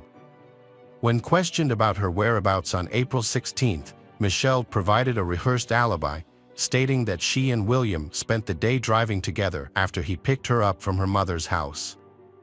However, her story changed later as she admitted to lying initially. She then claimed that William had planned to call and pick her up, but never followed through. During the interrogation, the police revealed shocking information to Michelle. Her boyfriend of a year and a half was now in custody for murder. Her initial reaction was surprisingly calm, but when the investigator pointed out her unusual reaction, Michelle's emotions finally surfaced. William was facing serious charges, including murder, identity theft, and 2 counts of theft. His trial began in October 2019, nearly a year after his indictment in June 2018. The prosecution was pushing for the maximum penalty, presenting a strong case against William with evidence and a clear motive. However, the defense argued that William was innocent and that Michelle, his scorned lover, was the real culprit. Evidence suggested that William had a motive to commit the crime, as he was being pressured by another lover to choose between Anna and Michelle. Additionally, records showed that William and Anna had driven together in the same car on the day of the murder. Furthermore, cell phone records placed William near the crime scene at 4:30 p.m. on the day of the murder, near Logging Road. The gun used to kill Anna was discovered in William's car, with only his fingerprints on it. William was using Anna's money to go shopping and pay his car insurance. He was even caught withdrawing cash from an ATM using her card. According to the prosecution, William had driven Anna to a secluded forest area, where he killed her with his shotgun in a deliberate and calculated manner. The motive, they argued, was that William had to choose between Anna and Michelle, and he chose to eliminate Anna. Michelle explained how she met William and the nature of their relationship. She was a late-night cab driver, and her husband was a university instructor. However, their marriage was loveless. One evening, she met William at the bar where he worked. She began a romantic relationship with him. Over time, they grew extremely close, and William even rented a room in her house to be nearer to her. Michelle and William had an open relationship. When Anna first appeared, Michelle was not worried. However, when Anna visited more often, Michelle felt threatened, especially when she saw her wedding ring on Anna's finger. Michelle forced William to choose between her or Anna, but she insisted that she had nothing to do with William's actions that hurt Anna. She stressed that she never intended for Anna to be hurt or worse, killed. Michelle addressed the defense's allegations against her. She explained that the building a snowman threat was a joke, albeit an extreme one. She admitted that her cell phone was found in the forest, but claimed that William had driven her there without her knowledge of his intentions. Finally, Michelle stated that William had given her Anna's cell phone the day before he was questioned by authorities, and she had kept it for him because he was her partner. After nearly a month of court appearances, the judge requested a verdict from the jury. Deliberations took under 3 hours, and ultimately, the defense was unable to link Michelle to Anna's death. Unlike William, Michelle had no forensic evidence tying her to the crime scene or the weapon. Multiple witnesses corroborated her alibi, confirming that she was at her mother's house celebrating Easter at the time of the incident. William pleaded not guilty, but due to overwhelming evidence, he was found guilty of all charges and sentenced to life in prison with the possibility of parole in 25 years. His lawyer indicated that they would file an appeal.